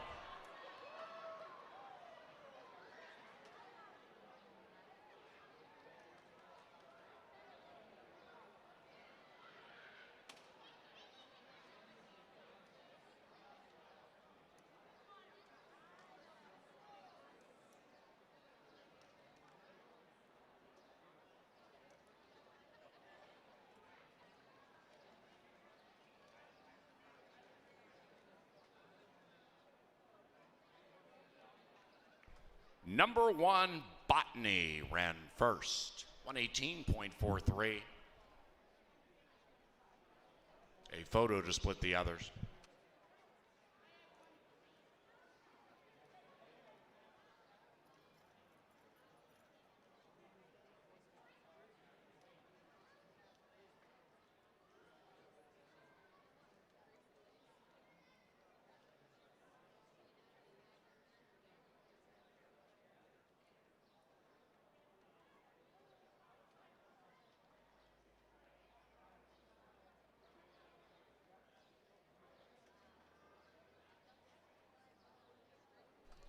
Race 3 finished 1, 2, 3, 5, 4.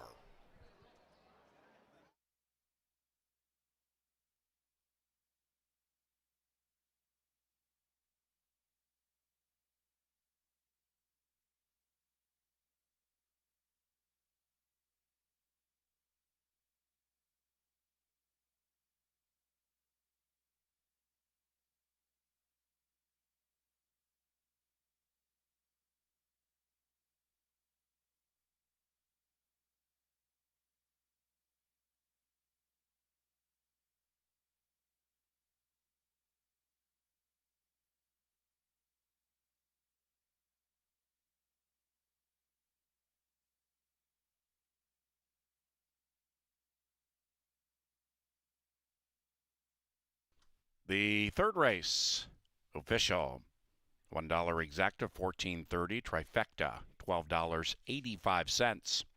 Fourth race, and back to the turf course, which is firm. Maiden's Battle, 22 minutes from now, and we have no scratches. The fourth is provided by Maker's Mark and Jim Beam Bourbon, elegant, smooth, refined. Thank you very much, Jim Beam. We also thank Busch Light, a proud sponsor of racing at Canterbury Park.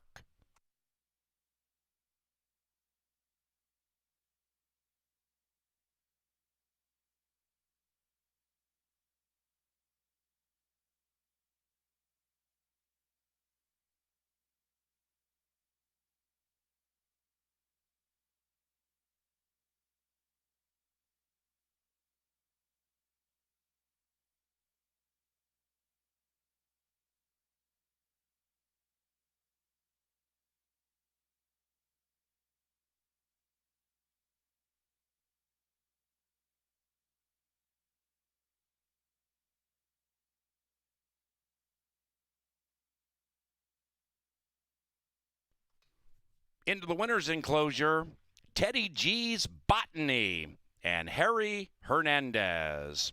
Ted Gravelis is the winning owner, and the winning trainer, Nevada Litvin. Botany is a 4-year-old bay son of Den's Legacy out of Fun Flower, bred in Arkansas. Race number 4, about 22 minutes from now.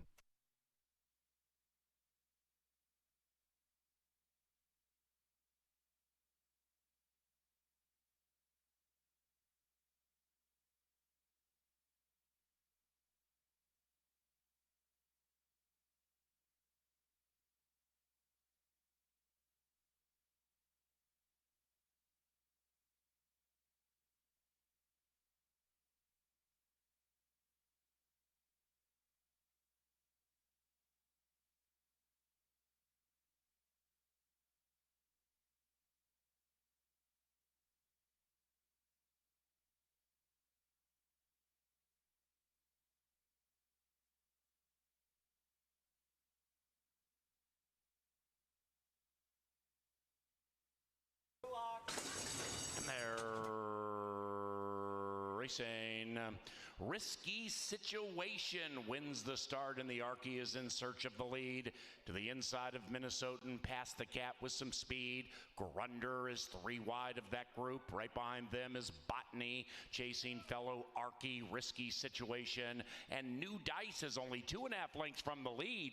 5 Sardined now by 3, and they have 4 to go. Risky Situation in hand and in command.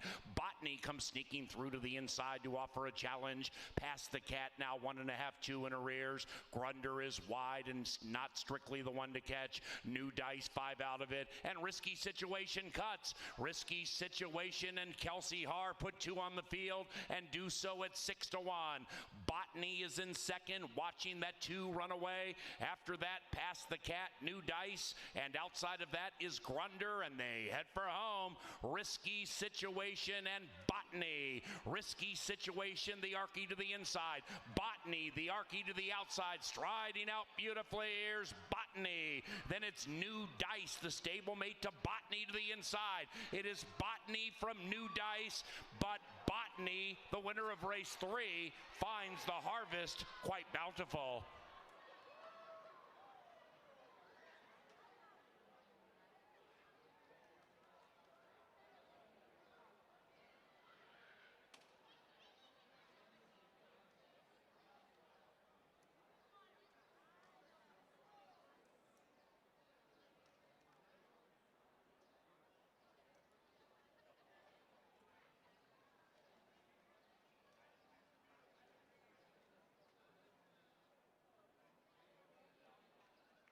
Number 1, Botany, ran first, 118.43.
That loud cheer you heard was the group with Ted Gravelis and company rooting Botany home to the winner's circle. Congratulations to the Lipton Barn and all of those people that were out here rooting on your winner of the third. Now we closed out the post-time pick 4, which has a wide range of payouts. You get anywhere from $56 on your current favorite Anna, all the way up to $2,100 on Grace the Lace. Quite the range if you played that pick 4. Good luck if you're alive, and closing it out with this group on the turf.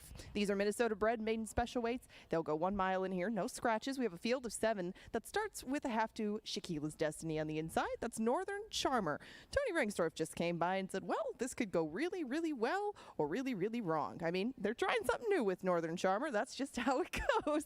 And Northern Charmer is going to make her first start as a 3-year-old. Lots of changes in play for her, and we'll see how she does handle the turf. As the only time, or the first time that we saw her here last August, she broke slow, stayed on the rail, but came back on really well late. If this filly can translate that and bring back that level of fitness, I suppose she was ready off Just Works. She's a very good value at 12-1. 14-1 on the filly next door, Wild Invasion. This is going to be her second start, and she's by Normandy Invasion. And normally I wouldn't mention that too heavily, but he's 2 for 31 with turf horses and 2 for 90, or 2 for 91, I guess, with routes. I had that reversed, but 1 sib of her many, many siblings, 1 on the turf. The rest of them either didn't try it or didn't win. Just the mixed signals as far as the surface for her, although when you see Manila, I guess that's what you sort of think. Wild Invasion and Israel Hernandez are going to team up for the first time. She didn't show much speed at first asking, but that was a long, long time ago. We'll see what she has today. Grace the Lace did show a little bit of speed, and that was last year, though. Those 2 starts at Bonner were 6 furlong dirt races. She did close well for second last time around, and she was over 10-1. So at least she has some seasoning. She is 9-1. She is the highest payout in the pick 4, but is taking some early money. Could be worth noting, and she does have those 2 starts where some of these are going to make their first start of the year.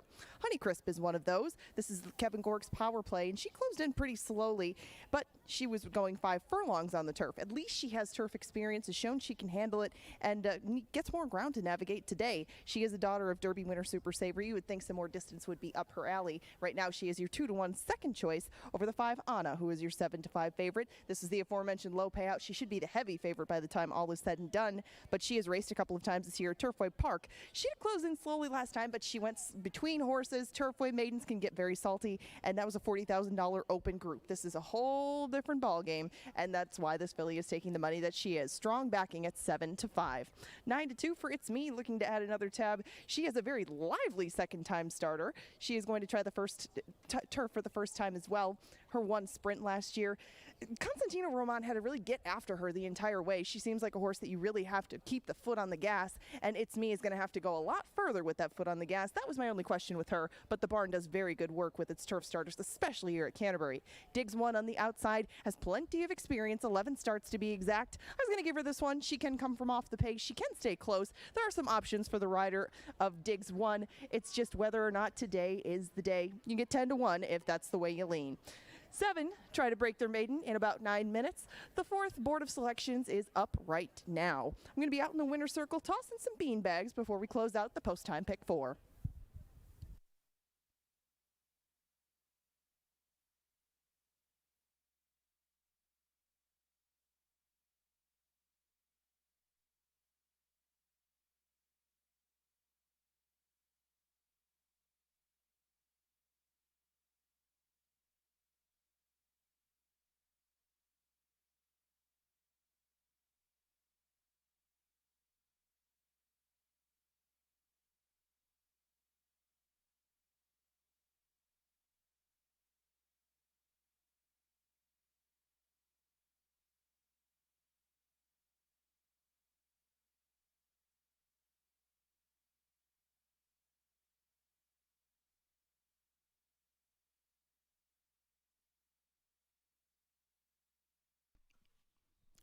Ladies and gentlemen, Canterbury Park's Dizzy Gillespie.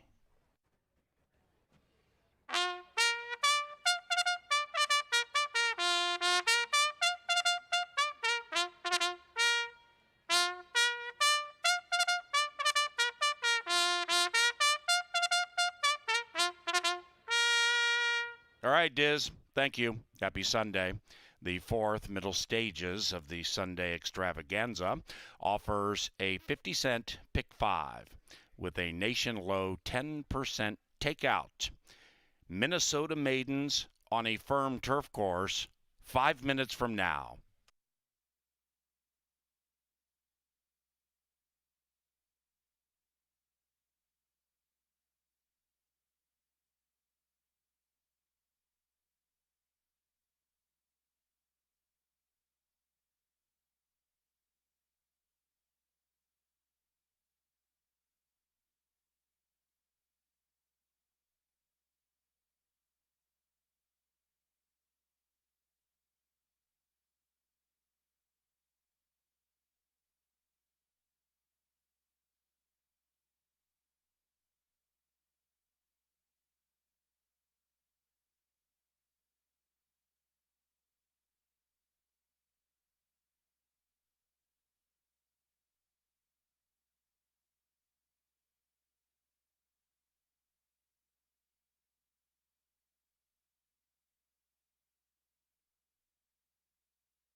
All right, fans, pick 5 time, that 10% takeout. We're live in the early pick 4. We've got 4, 5, 6, and 7 to hit that pick 4. Why not use the 4, 5, 6, 7 to start the pick 5? And that's exactly what we're going to do. I like Honeycrisp. It's still a maiden race. There's still a lot of unknowns here, and I think those 4 horses all provide a little value right now. 5 for sure deserves to be the favorite, but doesn't look like a standout to me, so I'll go 4 deep there. In leg 2, I'll use 1, 4, and 5. I've got speed. I've got stalkers. I like direct action in that race. In the 6th, it gets dicey. We pair it down to the 1 and the 3. He's Connected and Kurt's Choice. Both have speed. Both figure to get a good trip. In the 7th race, I use 1, 2, and 4. 4 is my upset special. That is Sam Tequila. And I wish I had more options for the last race. I'm really going to be hurt if the 7 wins, who Angela and PA love. But I'm going to use the 4 and the 8, my top 2 picks in the race. In a wide-open nightcap, I'll try Burning Leaves and Color Me Legendary, a very tough pick 5. This thing could pay well over hundreds, maybe even thousands with that 10% takeout. The ticket is a $72 ticket. Get some friends together or family, build that ticket, or modify that ticket and try to cash for size. It's such a good value with the lowest takeout in the industry. Good luck. The pick 5 starts in 4 minutes. And now down to Angela in the winner's circle. Thank you very much, Kevin. We are down here with a rite of summer. I mean, who doesn't toss a beanbag or two when you're out here in this kind of weather? And what goes better with tossing beanbags than seltzer? We are going to let these two play for a pair of tickets to Seltzer Fest. That's coming up on Belmont Day, June 10th. We got to get to know you, though. Who are our contestants playing today? Ladies first. I'm Jeannie from Libby, Montana. It's a long way to come for some Seltzer Fest tickets. I hope you get them. Who's the competition? I'm Nick from Minneapolis. Okay, not quite as descriptive. That's okay, we'll still root for you, Nick. All you guys gotta do, toss the beanbag down there. Whoever gets it in the hole, whoever gets it closest, wins those 2 tickets to Seltzer Fest. Now, we're gonna let the ladies go first. She's gonna set the bar high. I'm counting on you because I'm using that other ticket to Seltzer Fest. Take your toss. Oh, very, very good. Just missed the hole, a little power on that. Give it your best. All right. You got it on the board.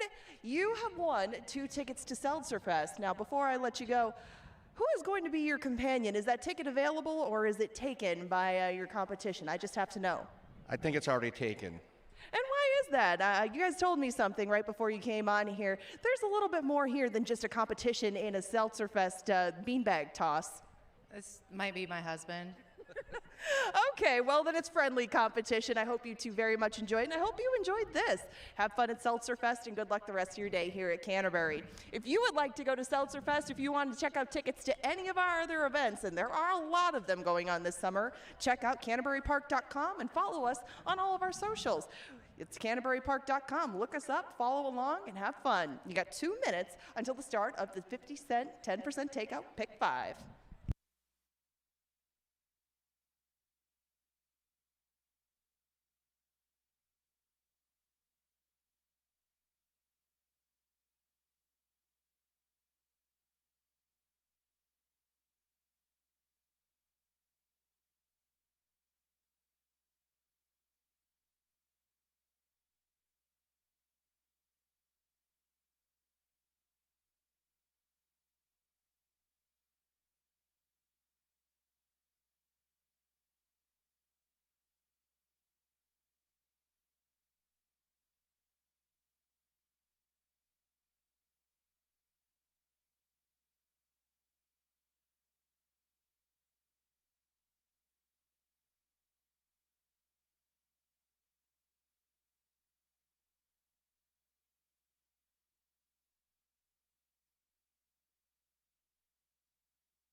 And they've reached the starting gate. Here they come with race number 4.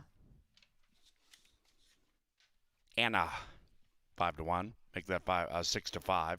And favored. Anna, favored. 7 of them. Moving him.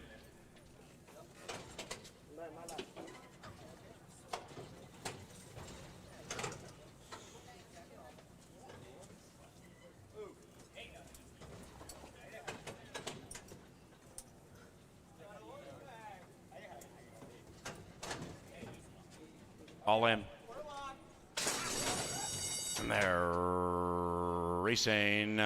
Grace Alace looking to give the field no mercy, but now has been overtaken by Honey Crisp. And with 1 lap to go, a headstrong Honey Crisp and Harry Hernandez lead the run into the first turn and secure the inside coyly. But now there are 3 astern around the turn. Right next to Honey Crisp is Anna, and Anna runs right by and takes the lead. It's Me is next. Then we come back to Diggs 1, wide around the turn, 3 out of it, sharp off the layoff. Northern Charmer is angled to the outside and is about 4 lengths from the lead, running by Grace Alace. Then it's about 5-6 lengths back to Wild Invasion. Up the barn side they travel, race 4, Sunday CBY.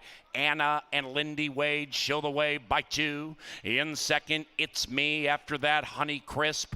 Then we come to Northern Charmer, beginning to advance at 25-1, about 4 lengths from the lead. Northern Charmer overtaken or joined by Diggs 1. Grace Alace shoved on 5 out of it, and still nothing from Wild Invasion. And they're approaching the top of the stretch. And it is Anna trying to show the way all the way to the finish line. Anna now shoved on. It's Me applies pressure. Diggs 1 firing on the 3 wide side at 9-1, and behind them is Honey Crisp. Also, It's Me between runners. Here's Diggs 1. Up goes Diggs 1. Grace Alace resurgent. It's Me between them, and Anna coming back gamely on the inside. Anna toyed with them, and Anna wins race 4.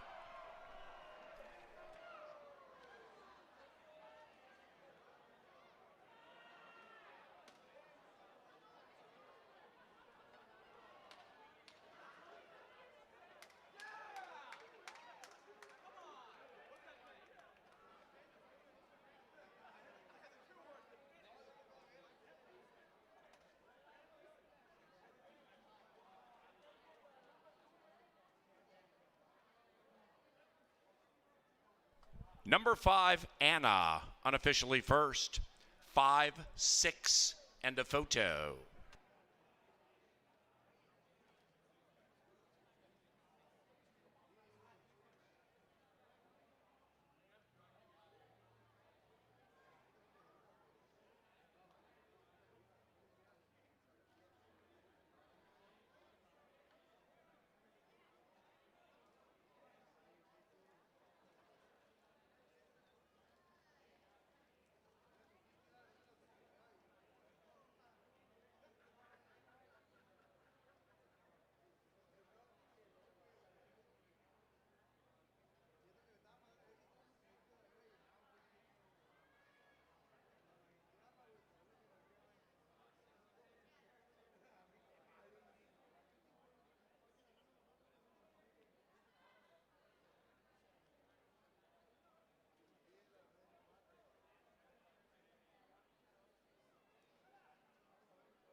Five, 6, 3, 7.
And the fourth race is official.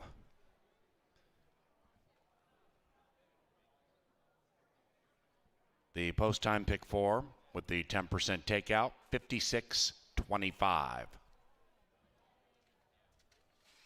To the fifth race, fast main track, pick 4 wagering on the final 4 live races today. Post time about 23 minutes from now. The fifth is courtesy of Pepsi, the official soft drink provider of Canterbury Park and provider of Pepsi Family Day each and every Sunday here at CBY. We also want to thank Archkey, Atomic, Choice, and Culver's. And we also offer kids' birthday party packages here at Canterbury. The package includes 12 admission tickets, 2 adults and 10 kids, reserved seating, food and beverage, arcade vouchers, and party favors and dessert. It's available every Sunday during the live racing season. Bring a kid's birthday party to Canterbury Park and learn more at canterburypark.com.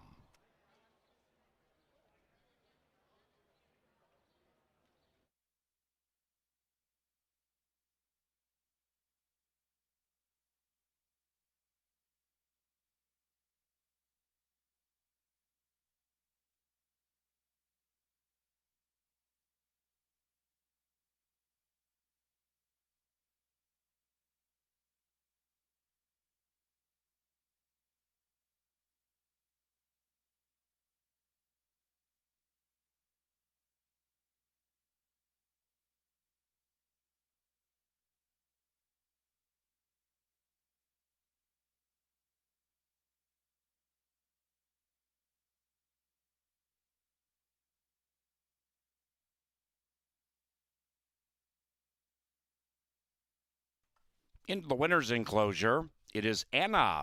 And Canterbury Park Salt of the Earth, he is Lindy Wade.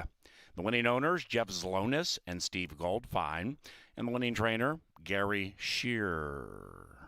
Anna is a 3-year-old chestnut filly by Animal Kingdom from the Lear Fan mare, Altar of Rose. Bred in Minnesota by Windy Lee Farm.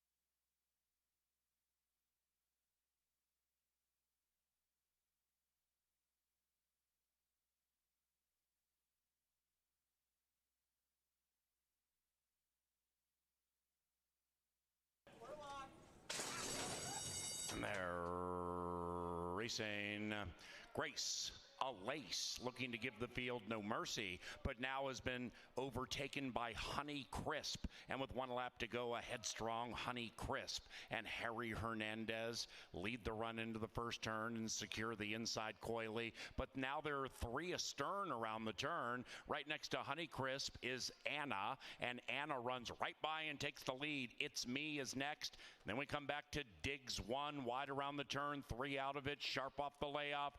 Northern Charmer is angled to the outside and is about 4 lengths from the lead, running by Grace Lace.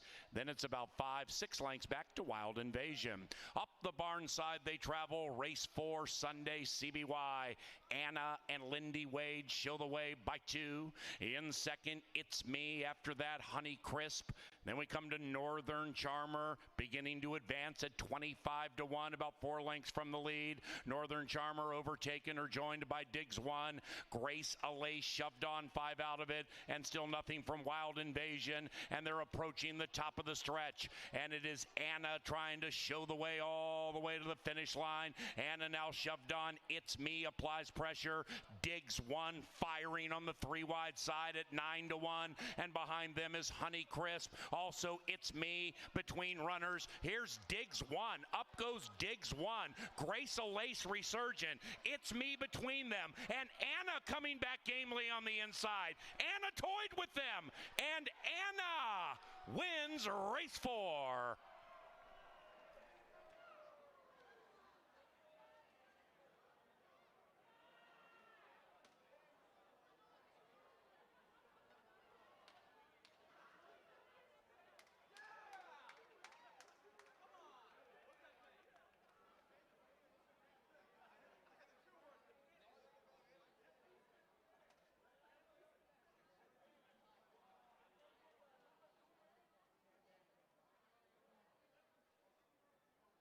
Number 5, Anna, unofficially first.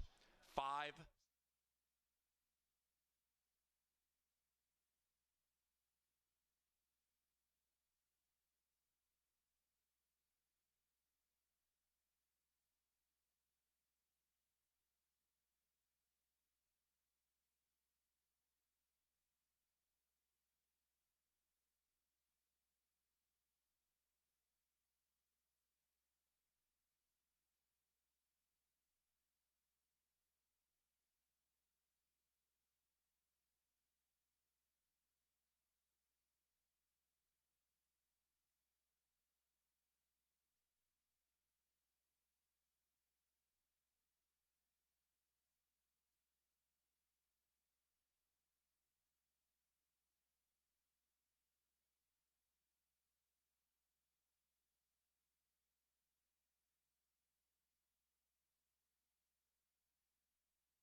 Put away with her boots on, who is resurgent on the inside.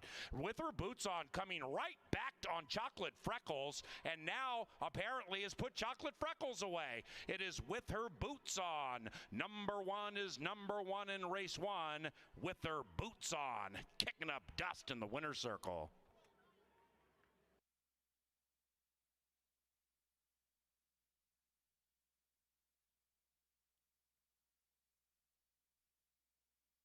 Set down for the drive.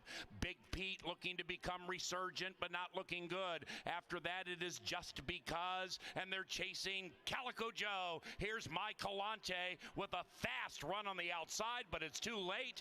Calico Joe prevails.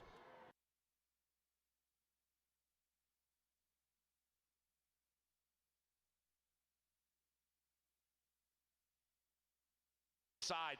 Botany, the Arky to the outside, striding out beautifully. Here's Botany. Then it's New Dice, the stablemate to Botany to the inside. It is Botany from New Dice, but Botany, the winner of race 3, finds the harvest quite bountiful.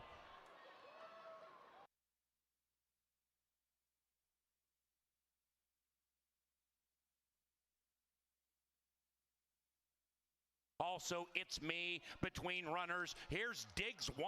Up goes Diggs 1. Grace Alace resurgent. It's Me between them. And Anna coming back gamely on the inside. Anna toyed with them. And Anna wins race 4.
Anna takes all the money in the betting windows and runs to those odds. Got hooked in mid-stretch, and Lindy Wade saved enough horse to get the money. So the favorite closes out the early pick 4, starts the pick 5, and now once again we're left with a puzzle to solve in race 5 where there doesn't look to be any complete standout. These horses very balanced in terms of what they've done so far. So let's take a look at how they're behaving in the paddock. I see some good energy from the first horse in the lineup, and I'm happy to see it because it's my top pick in the race. Number 1 is Direct Action. This Minnesota bred's raced at Canterbury 8 times on the main track, 5 for 8 in the top 3 placings. And with those red blinkers, I like the way this horse looks physically as well. Hasn't raced since October, but looks fit as a fiddle. Really good energy to go with that fitness, and even a little dappling on the hind quarters. So off the layoff, on paper, I like the horse. When I see here in the paddock, I like this one even more. Good looking horse. Good to see you.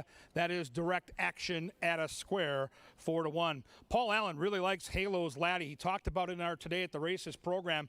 When you're coming to Canterbury, get here about 35 minutes before the first race, and there'll be a couple handicappers out there here in the paddock taking you through the entire balance of the card. And Paul talked about some good handicapping angles, including second time back over the track, Jermaine Bridgemahan. So PA had some angles, and the fans are buying the hype. 10-1 morning line, cut in half with the early betting at 5-1. Number 3 is Speedy. This is Holding Tight. Carlo Lopez for Mikey Beeler. The trainer got a win yesterday. The jockey has been good everywhere. Turf, dirt, doesn't matter. He's very versatile. He's got some natural speed. Another horse off the layoff that's looking good down here in the paddock. Number 4 might be the speed of the speed. It's KC's first BMW. Lindy Wade, the jockey, looks to go back-to-back. Third off the bench, in from Chicago, and on a class drop. So lots of positives.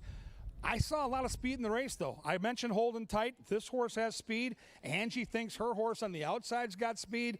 If they hook up, then I think horses like the 1 might reap the benefits. We'll see how the speed plays out, but the 4 is fast, and if the 4 clears off, we just saw Lindy Wade. He always saves a little something for crunch time in the lane. And this horse looks like one of the horses to beat. So does number 5, Johnny Up. Reyes for Mac Robertson, another Chicago steamer. This horse has flat out just faced better competition. And if the speed goes too quick early, this is a real logical horse to sit off the pace a couple of lengths and then pounce in the stretch. You know all about Mac Robertson. The only question here would be the layoff. The layoff hasn't raced since December, but another horse that looks just fine physically down here in the walking ring. Here's Angie's tout. Do not leave out the Angela Herman Steamer if you're going to put together some exotic wagers. This is Scary at Canterbury. Miguel Angel Silva is one of those trainers. Remember the name because he wins at long shot prices year in and year out. Angela's angle is outside attacking speed, and when you have the outside post in a compact field, you're not going to be forced that wide. You're going to have options for the jockey to either go ahead and go or sit just off and pounce around the turn. Certainly a cool angle by Angie, a good-looking horse down here, and 8-1. Really like what I saw from this group.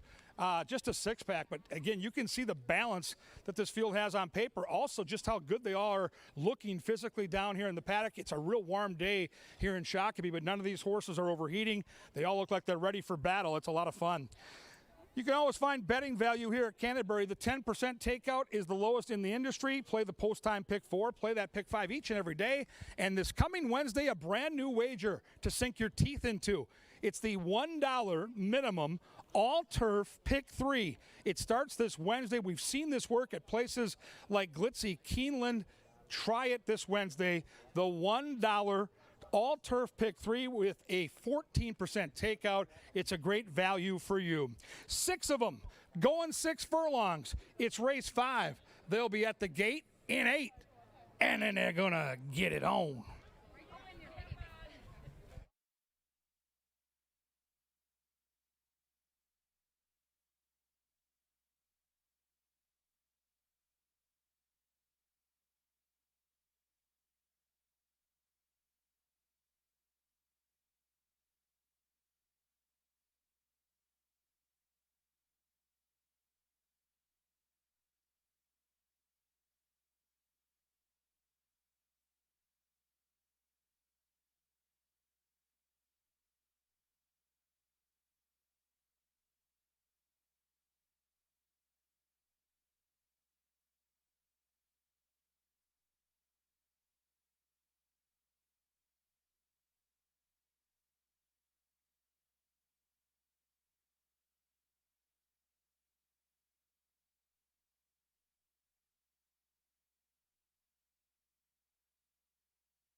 The late pick 4 is coming up next.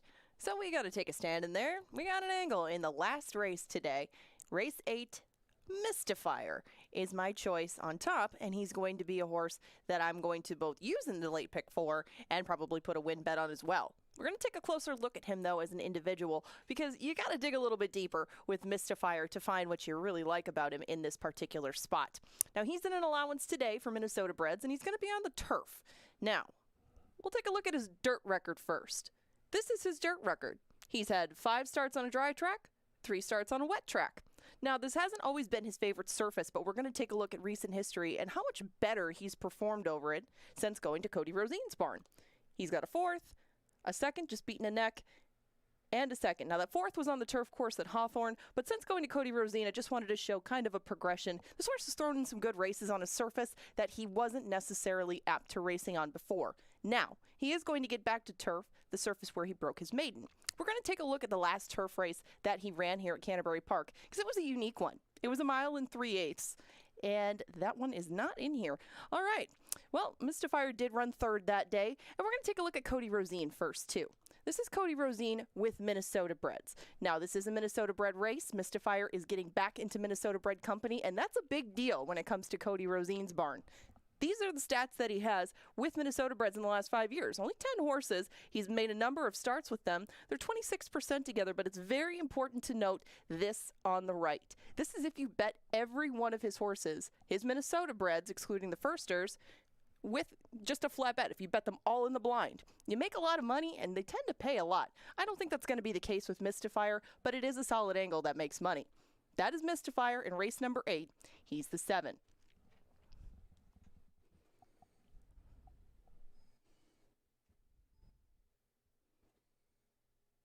There's that late pick 4 ticket that I alluded to. It's a little more than yesterday, multiplied it by 4, but I couldn't narrow it down quite as much as I did in that sequence. Now, I talked a little bit about Miguel Silva and how he likes to put horses in with pairs. They're uncoupled entries, and that's one of them on the screen. That's Kevin's Choice Direct Action. I preferred the one on the outside, Scary at Canterbury, just because he's raced in more recent times. We last saw him in March at Houston, and he seems to just be by nature more of a sprinter than his barnmate. I thought Direct Action might need this race. He is working well, and Adamar Santos is going to hop aboard him, but I just opted for those 2 in leg 1. I singled He's Connected in the next race. I tried to get around him with some horses that haven't tried the turf, that haven't tried going 2 turns. He just checks all the boxes. He's going to be a very low price. His barn has had a wonderful start to the meeting, and Adamar Santos is a Tampa jockey coming up here for the first time that I'm sure is very well versed in Tim Padilla and is very good on the turf. I'm going to take him and just move right along at the low price. 2 and 4 for me in race number 7. That's your morning line favorite, Single Me Out, and the 4, Som Tequila. Som Tequila is my top choice in there, as well as Paul and Kevin up here in the press box. But Som Tequila looks like one of the only pace presences in that spot. The Litvin barn has already won a 6.5 furlong race today, and they'll try to double up in the 7th. I think they have an excellent shot in there. To close things out, we'll kind of go inside and outside. We just talked about Mystifier a bit. He's my top pick in there, but Bubba Bob worried me a bit on the inside just because I thought he could take advantage of what might be a tepid pace. I think the Angel's Magic and Burning Leaves, maybe even Color Me Legendary, will keep things honest up front, but I just don't think that Bubba Bob is going to get exactly what he needs to pick up win number 2. 1 and 7, make it a $4 ticket. 1 minute if you would like to make your own pick 4s in this upcoming 5th race, and your current 8-5 favorite is Johnny Up. Good luck.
And they're at the gate. It is now post time. Post time and into the gate for race 5. Parents, don't forget, about 10 minutes after the 8th race, the kids get to run on the dirt track. We have a couple of races at about 30 yards down to the finish line. One for kids 7 and under, the other for those 8 and older. That's about 10 minutes after the 8th and final live race.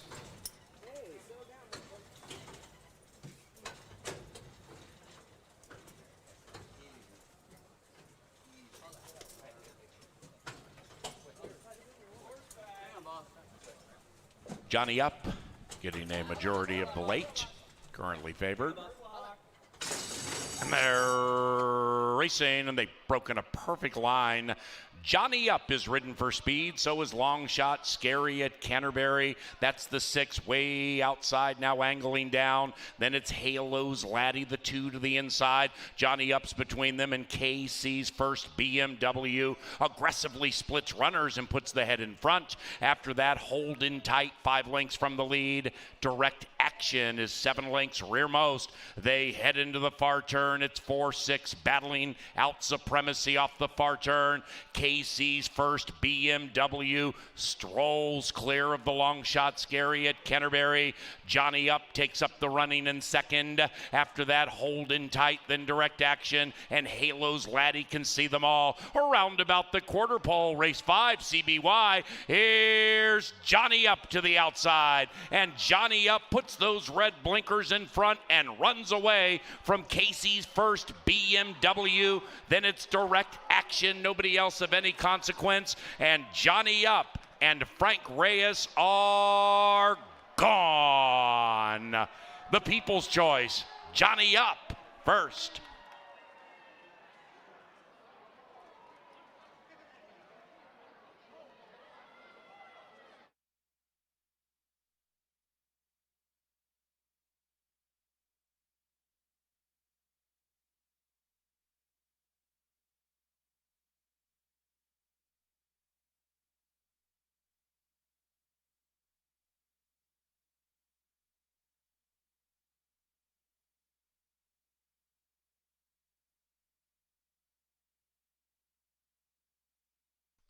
Number 5, Johnny Up ran first. 5-1 exacta, 5-1-4 trifecta, 5-1-4-6 superfecta. 111.16 the final time.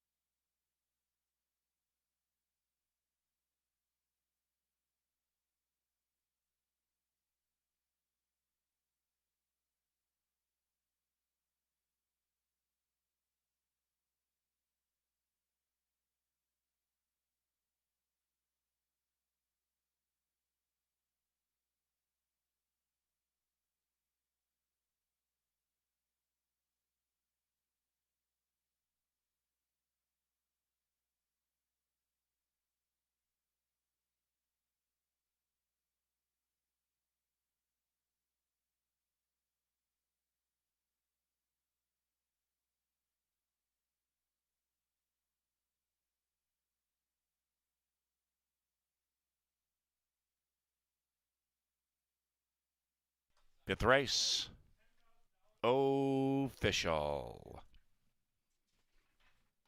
Race number 6 takes us back to the firm turf course.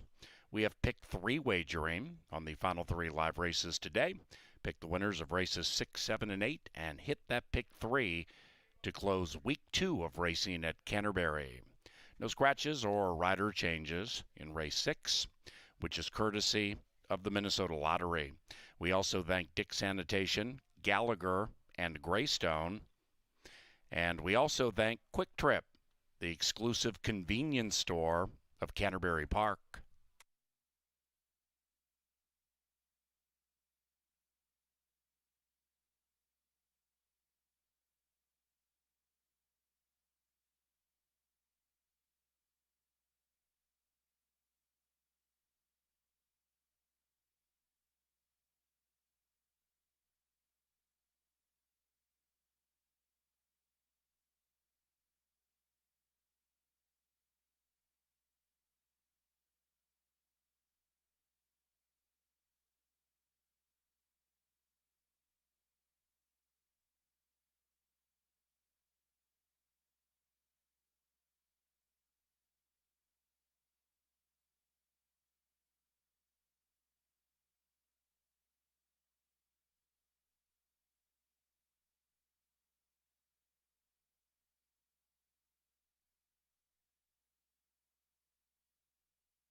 Here comes Johnny Up and Frank Reyes, winner of the Get Her Done, Got Her Did purse. Johnny Up is owned by John Mentz, who also bred this guy in Minnesota, the winning trainer, Mac Robertson. Johnny Up is a 5-year-old base son of Majestic Perfection out of 5-Star Swank. This is Johnny Up.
And they're racing, and they've broken a perfect line.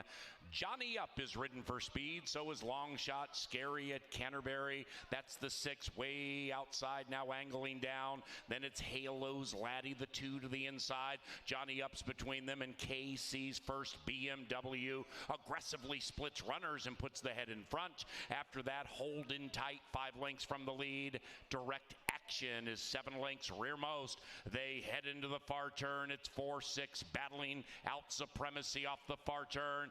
KC's first BMW strolls clear of the Long Shot Scary at Canterbury. Johnny Up takes up the running in second. After that, Hold in Tight, then Direct Action, and Halo's Laddie can see them all. Around about the quarter pole, race 5, CBY. Here's Johnny Up to the outside, and Johnny Up puts those red blinkers in front and runs away from Casey's first BMW. Then it's Direct Action, nobody else of any consequence, and Johnny Up and Frank Reyes are gone. The People's Choice, Johnny Up first.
I still think there'll be some value in the pick 5, but it certainly didn't start out that way. We talked a couple hours ago in our Today at the Races program about the balance in these fields. We saw it early. We had not seen it yet in the pick 5. Back-to-back favorites. Mac Robertson gets the money in race 5. Now we go to race 6, and now here is a race where you could see almost anything happen. These are low-level maiden claimers looking for their first career win. Not a lot of turf form to go on.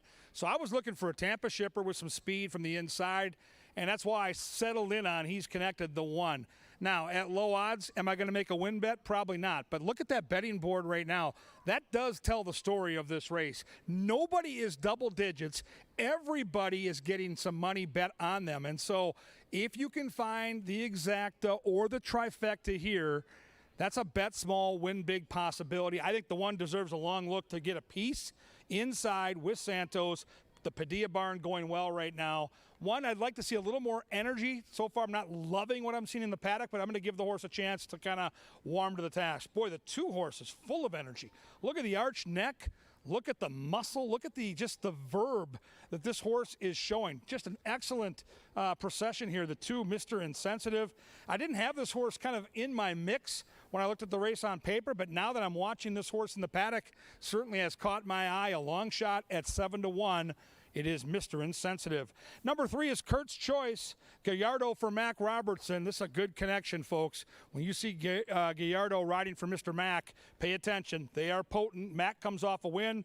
Horse is off the bench. Showed a little hint of talent last time out against much, much tougher competition. The bloodlines for the turf are there, so I get the switch of surface. And, hey, it's Mac Robertson. This guy wins at a high percentage each and every summer at Canterbury. 4-1, very fair price. First Lasix, Kurt's Choice. Number 4, Class Compounds. Harry Hernandez, Double H for Chip Woolley, in from Arizona. Nearly got the picture taken last time. Ran a winning race, led into deep stretch, got caught late, and lost in a photo. Turf bloodlines are just mysterious, I guess is the best way to put it. But the 4-horse makes a very nice impression down here. I like the coat. I like the ears, and I like the overall performance so far in the paddock by the 4 with Double H. 5 is Ring-Tailed Tutor. Chad Lindsay for David Van Winkle, in from Nebraska. 5-year-old making career start number 5. That's pesky indeed. Decent turf bloodlines at 9-1 right now, the field's longest shot. 6 is Rowdy Red Glare. Paul Allen's tout here for Caitlin Bedford. You get Jermaine Bridgemahan in the saddle, and I'm telling you right now, as good a turf rider as you'll see at Canterbury is Jermaine. Horse has a decent move on the turf 2 back in September. Actually jumped up to 3rd, just a length behind. That was against much tougher competition, so certainly a contender here. 7 is Lucky's Lane. Constantino Roman for Joel Burnt. You know all about the Lothenbach stable. This horse has raced at Fairgrounds and Keeneland. Doesn't matter what the results are. This horse has just faced much, much better, and these are great connections. You can see what a wide, wide open race we've got in store for you here. Race 6, 7.5 furlongs on the grass. It's going to be a humdinger. I'll see you out in the winner's circle. We've got a fun promotion coming your way. Stay tuned and get your bets in now on a sultry Sunday afternoon. They head down the tunnel, soon the bugler, and the call to the post.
And accomplished tuba player Roger Bobo's call to the post brings the runners onto the track and to the turf course for race number 6.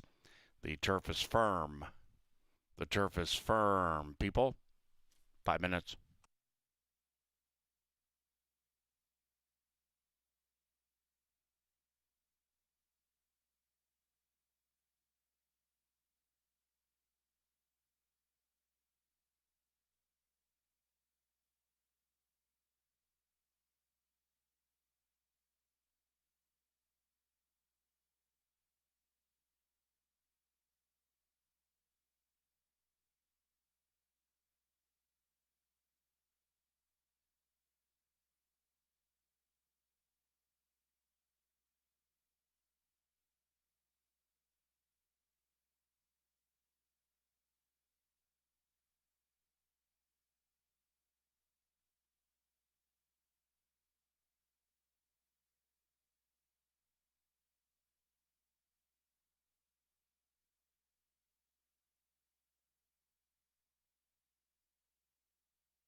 All right, ladies and gentlemen, turn your attention here to the winner's enclosure. It is time to play a game that we call Framed. With me here from the great city of Andover, he's a hockey player. Of course, the Huskies dominate. It is Brandon. So let's see here. You're a hockey guy. You played juniors after playing for the Huskies. How much time did you spend watching movies? More time than I'd like to admit, that's for sure. Well, I hope your guess is as good as your flow. You've got outstanding hockey hair with the mustache to go with it. So we're going to put a picture up from a movie, and this is the only clue you're going to get. You got to figure out from that picture right there what the movie is. Now, he's playing for a Canterbury gift pack that includes T-shirts, a backpack. Do you have any idea what the movie is? Okay, just give it a second here. Space Jam? He's going to go with Space Jam. It's a cartoon movie. Let's see if he's right. Hey! Give it up for Brandon from Andover. He wins a Canterbury gift pack. He's a movie guy. He's a hockey puck. He'll be starring next year for Jeff Madey's favorite college hockey team, the Fighting Pipers from Hamlin.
They're at the gate. It's turf time. Race number 6.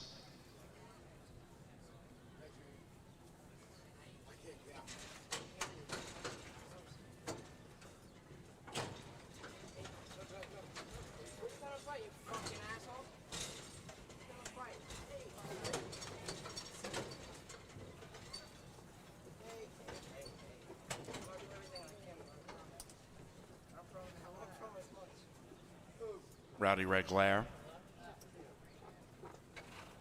Lucky's Lane. Here's Lucky's Lane. Last in.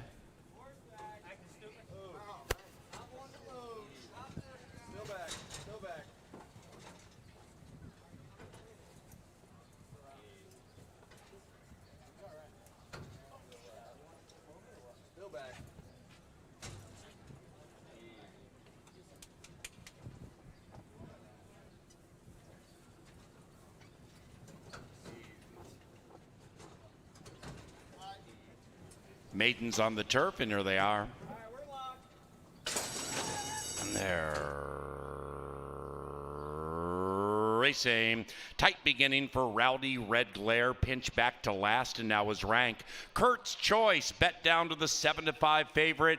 Zings off to the early lead, and it's Kurt's Choice going quickly, narrowly clear from Mr. Insensitive to the inside, and outside of that is Class Compounds, and they are 2.5, 3 clear from Ring-Tailed Tudor. Fourth and 4 lengths from the lead. It's still Kurt's Choice in front. Then it's He's Connected. After that, Lucky's Lane, and Rowdy Red Glare has settled down 8 lengths from the front. They race in single file, and with a half mile to go, it's Kurt's Choice tugging them along by a neck. In second, Class Compounds. Outside of that, Ring-Tailed Tudor. Securing the inside and saving ground is Mr. Insensitive. Then it's He's Connected. The Tampa Steam is on the move as the 5 begins to regress. After that, Lucky's Lane to the outside of Rowdy Red Glare, and they're still just 7 lengths from the lead, and they arrive at the top of the stretch. Eduardo Gallardo and Kurt's Choice trying to go wire to wire. Class Compounds continues to fight. Then it's Mr. Insensitive, Ring-Tailed Tudor, and behind them, He's Connected. Outside of that, Lucky's Lane into the final furlong, and Kurt's Choice has run them off their feet. It is Kurt's Choice, the people's choice, taking them wire to wire. 3-2-4 in race 6.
Number 3, Kurt's Choice, ran first.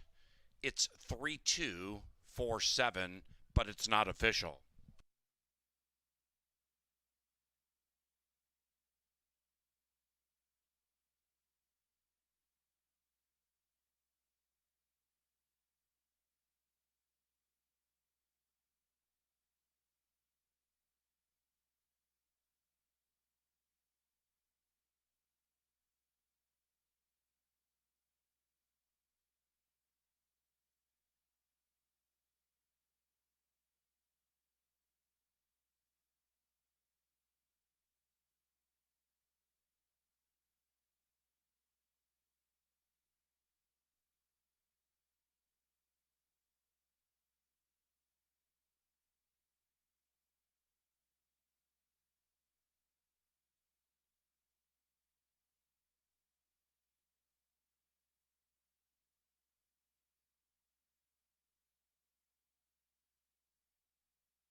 And race number 6 is official.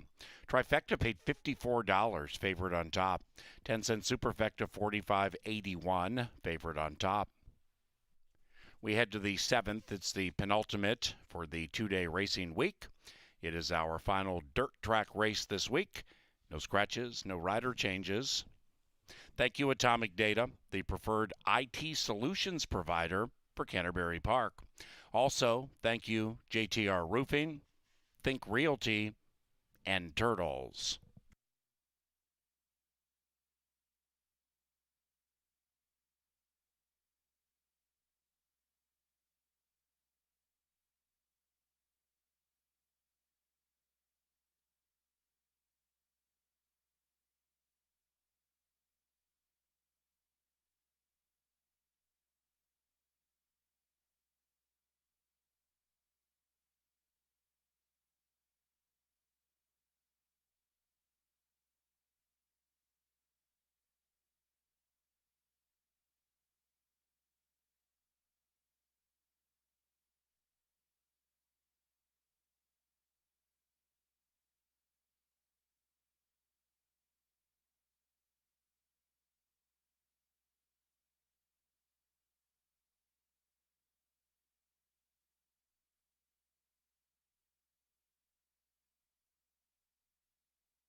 And the winner's enclosure, the maiden breaker, Kurt's Choice, and Eduardo Gallardo. The winning owner, Linda Bush, and the winning trainer, Mac Robertson. Kurt's Choice is a 3-year-old chestnut son of Tamarcus out of ABC Me Win. Kurt's Choice was bred in Minnesota and is the winner of the Love, Hate, Love purse.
Racing. Tight beginning for Rowdy Red Glare. Pinch back to last and now is rank. Kurt's Choice bet down to the 7-5 favorite. Zings off to the early lead. And it's Kurt's Choice going quickly, narrowly clear from Mr. Insensitive to the inside. And outside of that is Class Compounds. And they are 2.5, 3 clear from Ring-Tailed Tudor. 4th and 4 lengths from the lead. It's still Kurt's Choice in front. Then it's He's Connected. After that, Lucky's Lane. And Rowdy Red Glare has settled down 8 lengths from the front. They race in single file, and with a half mile to go, it's Kurt's Choice tugging them along by a neck. In second, Class Compounds. Outside of that, Ring-Tailed Tudor securing the inside and saving ground is Mr. Insensitive. Then it's He's Connected. The Tampa Steam is on the move as the 5 begins to regress. After that, Lucky's Lane to the outside of Rowdy Red Glare, and they're still just 7 lengths from the lead. And they arrive at the top of the stretch. Eduardo Gallardo and Kurt's Choice trying to go wire to wire. Class Compounds continues to fight. Then it's Mr. Insensitive, Ring-Tailed Tudor, and behind them He's Connected. Outside of that, Lucky's Lane into the final furlong, and Kurt's Choice has run them off their feet. It is Kurt's Choice, the people's choice, taking them wire to wire. 3-2-4 in race 6.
All right, race fans, time for the late daily double here at Canterbury.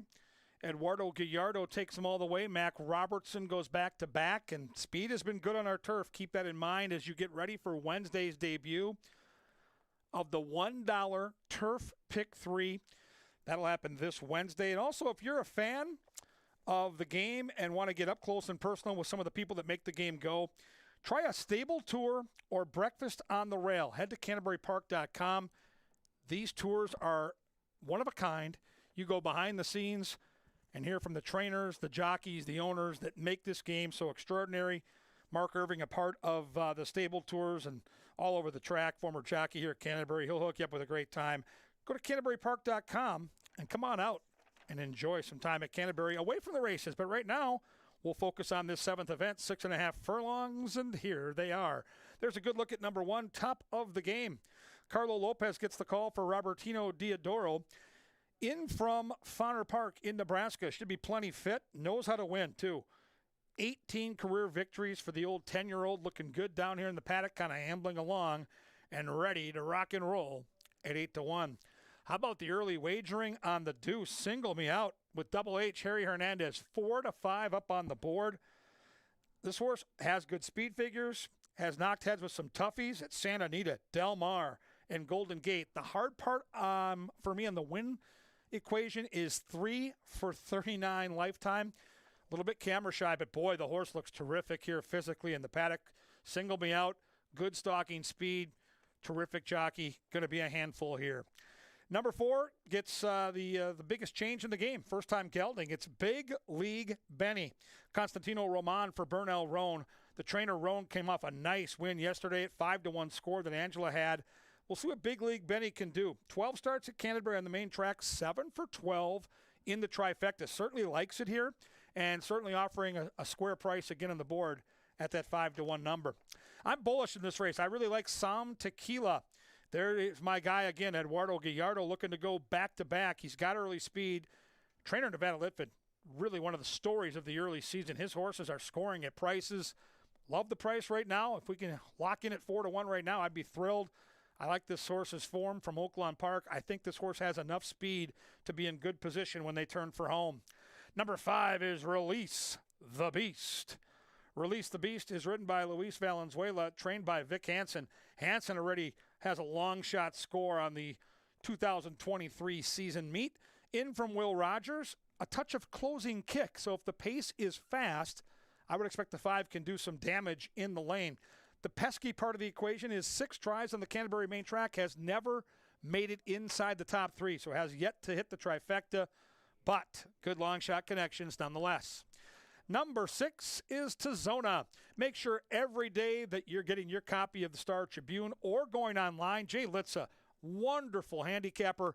He's got you covered there with his picks, and he likes this horse. Jay has been hot today, and he likes the 6, who looks great in the walking ring. Santos for Silva, attack post in from Golden Gate. Off the way the horse looks in the paddock, I think the 6 has a major chance to be a part of the exotics, if not win, for Jay Litza. Don't forget about Bo Diddley's every race day. Main level, Bo Diddley's the best sandwiches in town. Here's a look at the chicklets. See what everybody's got. Look at the experts. They're a little bit spread here. Jay Litza going for a 7-1 super special score. It's race number 7. It's the late daily double. It's coming up. It's coming at you. And it's next.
Hello again, everybody. We're down in the winner's circle. It is time for the late double, and so it is time for the quick trip dash for gas. That's a different one for me. Sorry. Each of our contestants has been assigned a number 1 through 6. Of course, that coordinates with the horses in race number 7, and whichever one of you has the winning number in your hands right now, you will win quick trip gas. Now, we're going to introduce each one of you, tell you a little bit about your combatant. Tell me a little bit about yourself, though. The rail runner is top of the game. Who is rooting for him today? Karen Marold from Texas. We just moved from Minnesota, though. So. Oh, well, welcome. I see you brought Texas weather with you. It all makes sense now. Good luck with top of the game. Okay, now you've got the morning line favorite Single Me Out, who's currently 6-5. Are you from Texas, too? I had the favors in the first race also. I now see. Yes, okay. Well, good luck in this one. Better luck this time around. We'll just move right along. Big League Benny, the 3. Who do we got? I am Frank, ironically from Texas. Go 3! Oh, you poor thing. No rest for you coming up to Minnesota. Just to the outside, I hear you're doing pretty well today. Kevin Gorg loves some tequila. The barn's looking for another win. Who are you? Logan from Minnetonka. Okay, look, well, you brought Minnetonka weather with you? No, that doesn't work. Okay, we'll just move along to the 5. Release the Beast. Who do we got? Jessica from Minnetonka. Good, okay. Well, couple Minnetonka, couple Texas. Who is the final contestant that we have today with Tizona? I'm Kermit, and I'm sure as heck not from Texas. That works. I actually had a horse run in the very first race here at Canterbury when it opened on opening day. Oh, wow, that deserves a round of applause. What was the name of the horse? Who was your horse? Flingin' Adam. Ah, and did he win? Did Flingin' Adam win the very first race? Run second. Oh, well, hopefully that is not the fate today. Never knew that you'd be a part of this lineup. My goodness. Very diverse cast of 6 today on the race for gas. And we wish you all the best of luck. And if this doesn't work out for you, well, we've got a swag bag of Canterbury stuff for you. You got a cheering section out here. Good luck to all of you. Good luck to anybody betting along in the 7th. You have 3 minutes if you would like to bet it yourself.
They've reached the gate, and it's post time. Post time for the 7th, the Sunday penultimate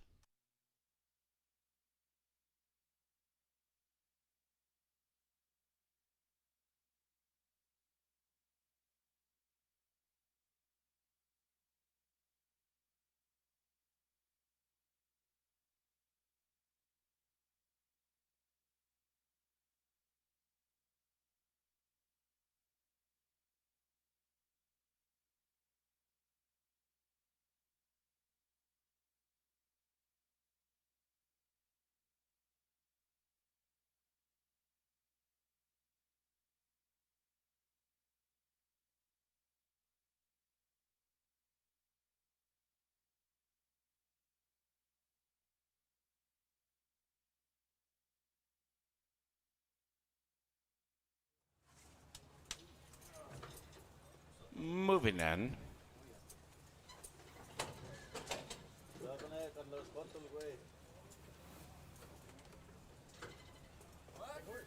It's hot today.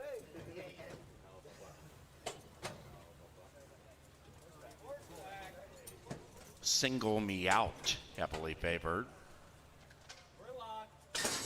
And they're racing. Slow beginning for top of the game. Began last of the field. And Single Me Out, the hot favorite at 1-2, immediately skirts clear by 2.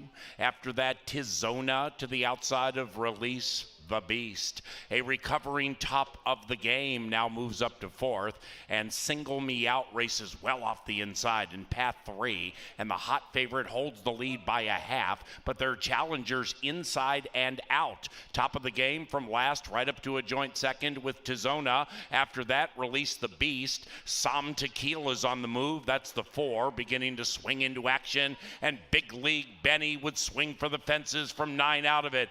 Single Me Out now down closer to the rail with Harry in a length and a half lead. Tizona lays second, top of the game, right behind the leader to the inside. Then it's Som Tequila. Single Me Out, top of the game to the inside at 9-1. Outside of that is Tizona, then it's Som Tequila, but Single Me Out continues pounding away with an ever widening lead, and it's Single Me Out and Harry, the People's Choice, winning it easily.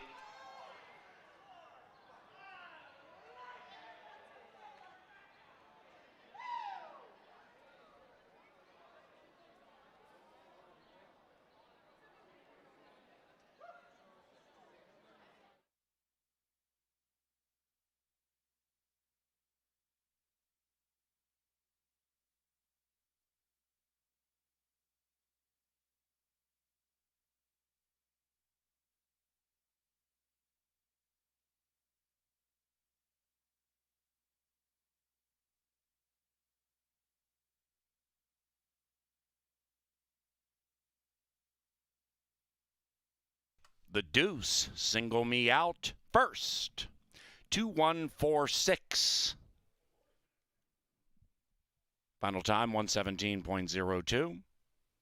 And we had a claim in race number 7, a claim in race 7. Stand by.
Seventh official.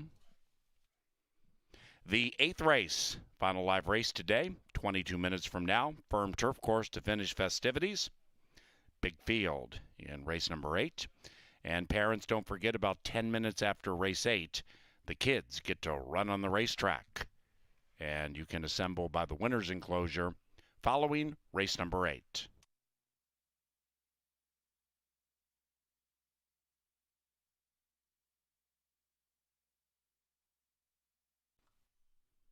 The winner, number 2, Single Me Out, claimed for $5,000. Edgar Espinoza, the new owner-trainer. Into the winner's circle, it is Single Me Out and Harry Hernandez. The owners, Big Iron Racing and Slam Dunk Racing. And the winning trainer, Jose Silva Jr. Single Me Out prevails.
racing. Slow beginning for top of the game, began last of the field. And Single Me Out, the hot favorite at 1-2, immediately skirts clear by 2. After that, Tizona to the outside of Release the Beast. A recovering top of the game now moves up to 4th, and Single Me Out races well off the inside in path 3, and the hot favorite holds the lead by a half, but their challengers inside and out. Top of the game from last right up to a joint second with Tizona. After that, Release the Beast. Some Tequila's on the move. That's the 4, beginning to swing into action, and Big League Benny would swing for the fences from 9 out of it. Single Me Out now down closer to the rail with Harry in a length and a half lead. Tizona lay second, top of the game, right behind the leader to the inside. Then it's Some Tequila. Single Me Out, top of the game to the inside at 9-1. Outside of that is Tizona, then it's Some Tequila, but Single Me Out continues pounding away with an ever widening lead, and it's Single Me Out and Harry, the People's Choice, winning it easily.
Family Day Sunday, the second one of 2023, is just about done. We're 15 minutes away from race number 8, make it 14.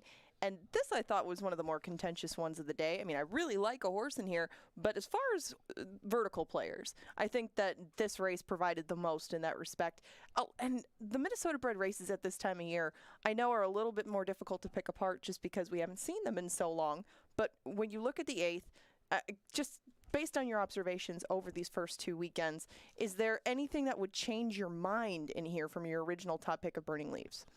No, I think what I've noticed on our turf course, at least early in the season, is speed has been good. You don't need the lead per se, but positional speed has been a very good thing. Like the main track, we haven't seen horses come from way, way out of it to win races. So what I'm looking for in races, especially on the turf, Angela, is positional speed, horses that can secure a good spot, save a little energy. And I think what people don't really always put into the handicapping on these turf races is much more on the jockey. Like main track, I can basically play any of these jockeys and I'm pretty comfortable. Turf, it gets magnified, and there are certain jockeys that I move up, certain jockeys that I move down, just being brutally honest. And, you know, we've talked a lot about Jermaine Bridgmahan and our affections for him. Lindy Wade comes to mind. So I keep that in mind when I'm handicapping. But most importantly with these Minnesota breds is if they're coming off the bench, I want trainers that have proven that they can do it. There is an art to coming back and winning first time off the bench off a long layoff. And so when I handicap races like this, I migrate towards horses like Burning Leaves because it's Joel Burnt and he knows how to get a horse ready off the bench. That's fair. That's very fair. Now, in addition to him coming off the bench, he is facing older horses. He is stretching out distance for the first time, and he's trying turf for the first time. Those were too many question marks for the price I thought he'd be, and right now he's 3-1. If you're going to get 3-1 and 5-2 on him and Mystifier, who have polar opposite resumes, I'm going to take Mystifier. I don't love 5-2. 2-1 on Angel's Magic on the outside, I guess, isn't that surprising. But Mystifier was my pick in here just because of what we laid out in the angle, but most of all what you mentioned. He's been running recently, and he's been getting better. And I talked about this when I was looking at his most recent races at Oaklawn Park. I think the dirt in this horse's face has been a big issue. If you watch him early on in his races, either they gun him to the lead to keep dirt out of his face, or they have to keep him like 5 or 6 wide the entire way. Just, you know, if a horse doesn't like it, a horse doesn't like it, and you have to adjust. But turf takes all of that out of the equation, and I think that if Mystifier runs one of those races that got him on the board, he should win this. Yeah, he's got a big chance. I'm with you. I like the way the Bug Boy is riding. I trust the barn. I just looked at those turf races and didn't see anything that really jumped off the page. I mean, the horse has faced similar competition and is nibbled. And, you know, we see the 1 for 18. 5-2 is too low on that horse. Frankly, 7-2 is too low on my Burning Leaves. If you want a couple of values up on the board right now, a couple horses I had in the mix, I'm a little surprised. I'll start with the 8. Okay. Color Me Legendary should not be 19-1. Now, is this horse the most likely winner? No. But if you're playing a trifecta or superfecta at near 20-1, a must-use for me. And then I can't believe the win-end value, well, it was just 8-1. Bubba Bob now down to 5-1. I don't think that price will hold. But if this horse ends up going off at 5-1 or higher, I think Bubba Bob has a huge chance. So, yeah, the wagering also has to be factored in to your handicapping in a race like this that is literally wide open. Well, we didn't really talk much about Bubba Bob from the outset. Do you think that he'll be the favorite by post time? I think he will be. Yeah, I think Mystifier took a lot of early cash, and I think Mystifier will be right in that same neighborhood. I think they're both going to end up around 5-2, maybe 3-1, 7-2. But no, this is a great race if you're into the trifecta and superfecta. This is a race where you legitimately could find a big score because look at that betting board and how spread out the money is. Yeah, that 8 horse is logical, and frankly, if I'm going to take one of the low price horses and not bet it, it'd be the 9. And again. This is a horse that I believe should be 4, 5, 6-1, and it's up there at 2-1. It's 1 for 20 lifetime. So there are great angles here. And I look at the 8 in the paddock, and I'm telling you, this horse is the value on the board right now, and I will be making a win bet on this horse. Okay, well, that's fair. I politely disagree that this horse is cut out for 2-turn races on the turf, but he might like this course better, and of course he might like State Bred Company better than the horses he was squaring off against down in Arizona. We did see Joker Matt, the horse that beat him 2 back, come back here, didn't run so hot. and Color Me Legendary just showed very little behind Sir Sterling last time.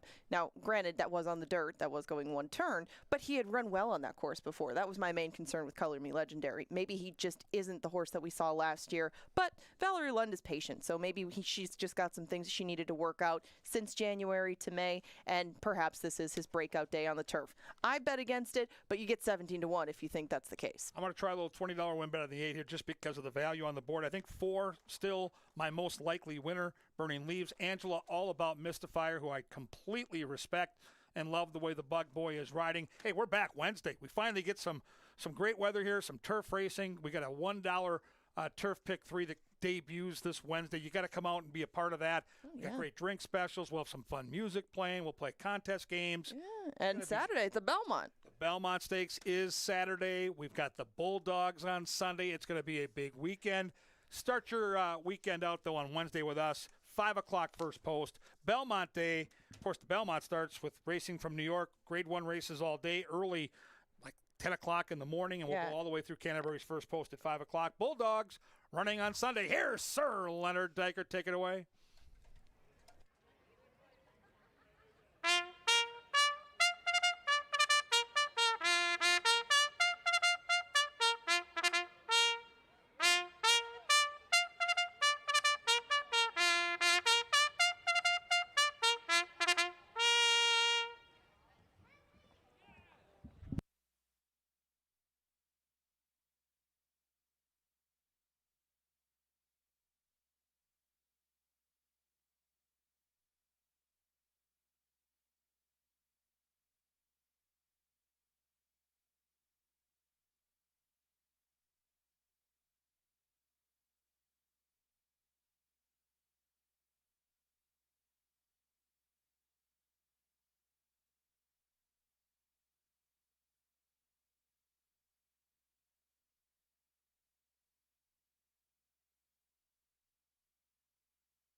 say Here, it. I'll block You say everyone. it. Watch. Do you want to say it together? No, right here, you.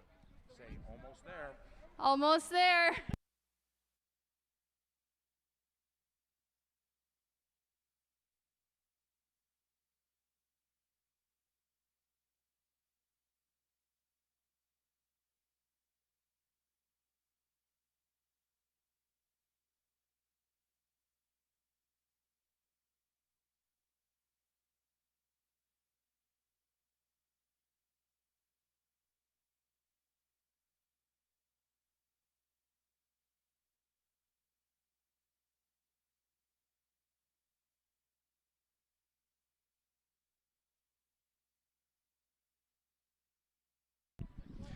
Ladies and gentlemen, number 6, Harmon Killer Brew, will have a replacement rider here in race 8. Harmon Killer Brew being returned to the paddock for a replacement rider. Subsequently, a slight delay with race number 8. Thank you.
Ladies and gentlemen, scratch number 6, Harmon Killer Brew.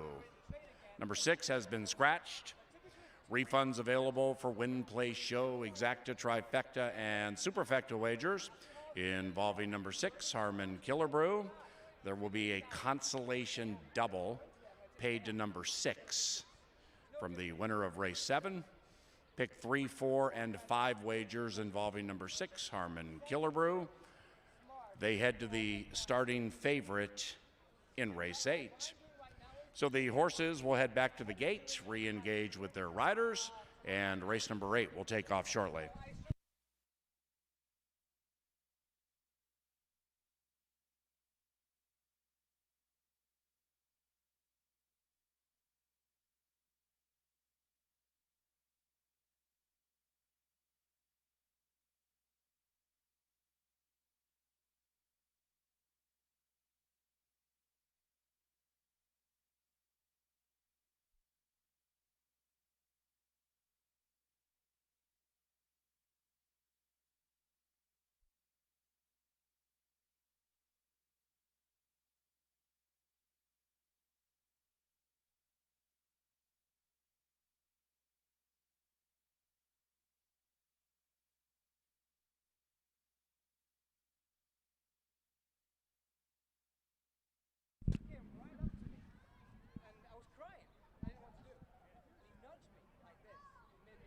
And they're moving in line.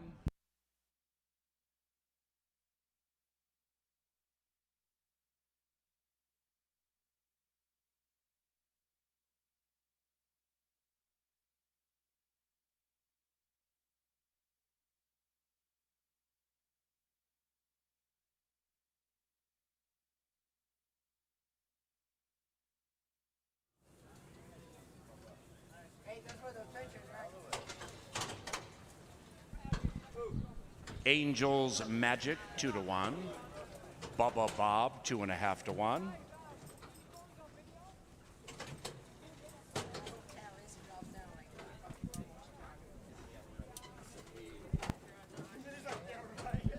Two back. Color Me Legendary and Angels Magic. Here they come. And they're racing. Tight start for number 5, Gabriel's Legend, pinched back to last. Swift beginning for Angels Magic with some early speed. Hocus Pocus and Angels Magic at 3-1 is run away by 5. Angels Magic from Bubba Bob as they corner for the first time. After that, Color Me Legendary takes up the running to the outside of North Arm Bay. Mystifier 8 lengths from the front. That's the 7, running by Burning Leaves, hoping to stay undefeated. And after that, we come back to Try Spot, and Try Spot is a good 10 lengths from the lead, and the lead belongs to Angels Magic. This angel continues to spread the wings and fly away. That lead is now 8 from Bubba Bob, Color Me Legendary, and North Arm Bay. Mystifier is next to the outside. Now they're beginning to close in a bit. After that, we have Burning Leaves, and the field still is covered by about 12, 13 lengths, and sole alone up top, it is Angels Magic and Chad Lindsay. Angels Magic still has a healthy lead with a quarter of a mile to go. Angels Magic from Bubba Bob. Outside of that is Mystifier, running by Color Me Legendary, and they're coming home now. Angels Magic is tired, but is tired with a 5-length lead. After that, it's Mystifier and Bubba Bob. It is Angels Magic and Chad Lindsay. They are gone. Pay the angel on a Sunday.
Nine, Angels Magic first, 7, Mystifier second, 3, Try Spot third, 2, North Arm Bay fourth. And the victorious Angels Magic was the favorite in race 8, meaning pick 3, 4, and 5 wagers that included the late scratch. Number 6, Harmon Killebrew. Well, they all headed to the favorite and winner, Angels Magic.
And Sunday at Canterbury Park is official. 9-7-3-2 in race 8.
Now entering the winner's enclosure, Angels Magic and Chad Lindsay. The winning owner is Pete Matson, and the winning trainer, David Van Winkle, DVW. Angels Magic is a 4-year-old brown son of Magician from the Bellamy Road mare, Angel of Troy. Once again, the final pick 3, 4, and 5 with the scratched 6 went to the winner and starting favorite. Pick 4 paid 36 and change. Final trifecta 175.25. Final superfecta 124. 32.60 for that pick 3. And the pick 4 36.35. All righty, we're about set for the kids to run on the racetrack. Stand by.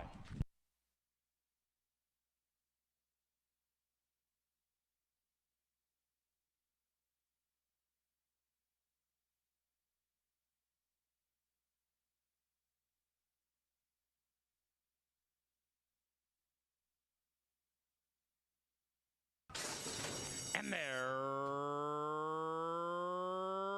racing. Tight start for number 5, Gabriel's Legend, pinched back to last. Swift beginning for Angels Magic with some early speed. Hocus Pocus and Angels Magic at 3-1 as runaway by 5. Angels Magic from Bubba Bob as they corner for the first time. After that, Color Me Legendary takes up the running to the outside of North Arm Bay. Mystifier, 8 lengths from the front. That's the 7, running by Burning Leaves, hoping to stay undefeated. undefeated. And after that, we come back to Tri-Spot. And a Tri-Spot is a good 10 lengths from the lead. And the lead belongs to Angel's Magic. This Angel continues to spread the wings and fly away. That lead is now 8 from Bubba Bob, Color Me Legendary, and North Arm Bay. Mystifier is next to the outside. Now they're beginning to close in a bit. After that, we have Burning Leaves, and the field still is covered by about 12, 13 lengths, and Soul Alone up top, it is Angel's Magic and Chad Lindsay. Angel's Magic still has a healthy lead with a quarter of a mile to go. Angel's Magic from Bubba Bob. Outside of that is Mystifier running by Color Me Legendary, and they're coming home now. Angel's Magic is tired, but is tired with a 5-length lead. After that, it's Mystifier and Bubba Bob. It is Angel's Magic and Chad Lindsay. They are gone. Pay the Angel on a Sunday.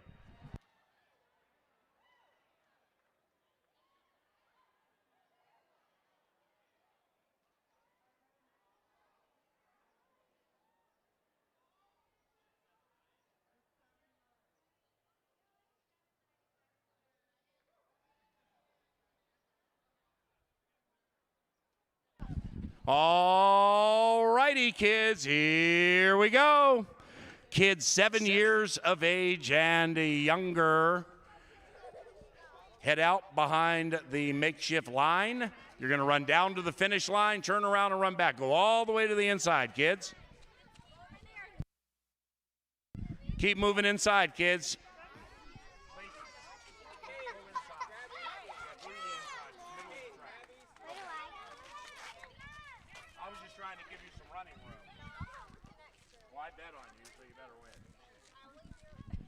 Kids 7 years of age and younger, come on down. We do this each and every Sunday. Give parents an opportunity to have these children burn off some energy before Sunday night. Last chance for the 7 and under. All right, the gate's about to close. You're going to go down to the finish line and back. Ready, go! Here come the little boys and girls surging down the racetrack, and now they stop. Take a look and listen, and they turn around, and the little girl is absolutely dominating all these boys and girls. How about that? Well done, young lady. Come on. Oh, child down. Child down, sand shoe. Good job, boys and girls. Good job, boys and girls. Wasn't that a lot of fun?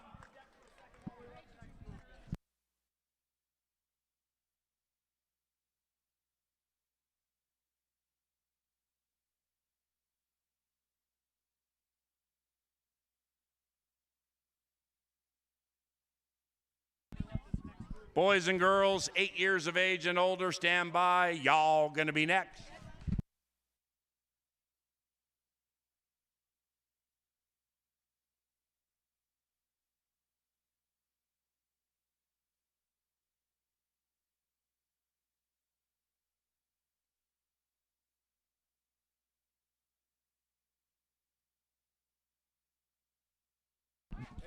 Boys and girls, 8 years of age and older, line up and get ready to fly. Last chance to get in here, big boys and big girls. Parents are welcome on the track, by the way. Take pictures, video, whatever y'all want to do. All righty, the gate's closed. Down to the finish line and back, you competitive boys and girls. Ready? Lacey, where are you going? Ready? Go! Here come the big boys and girls, and Lacey, the Archie bred with great speed. Also, a bunch of kids with baseball cats. They take the turn. Here's Lacey for Kelsey and Bob Klein. Beautifully done. Well done, young lady. Thank you, everybody. God bless. Have a good evening.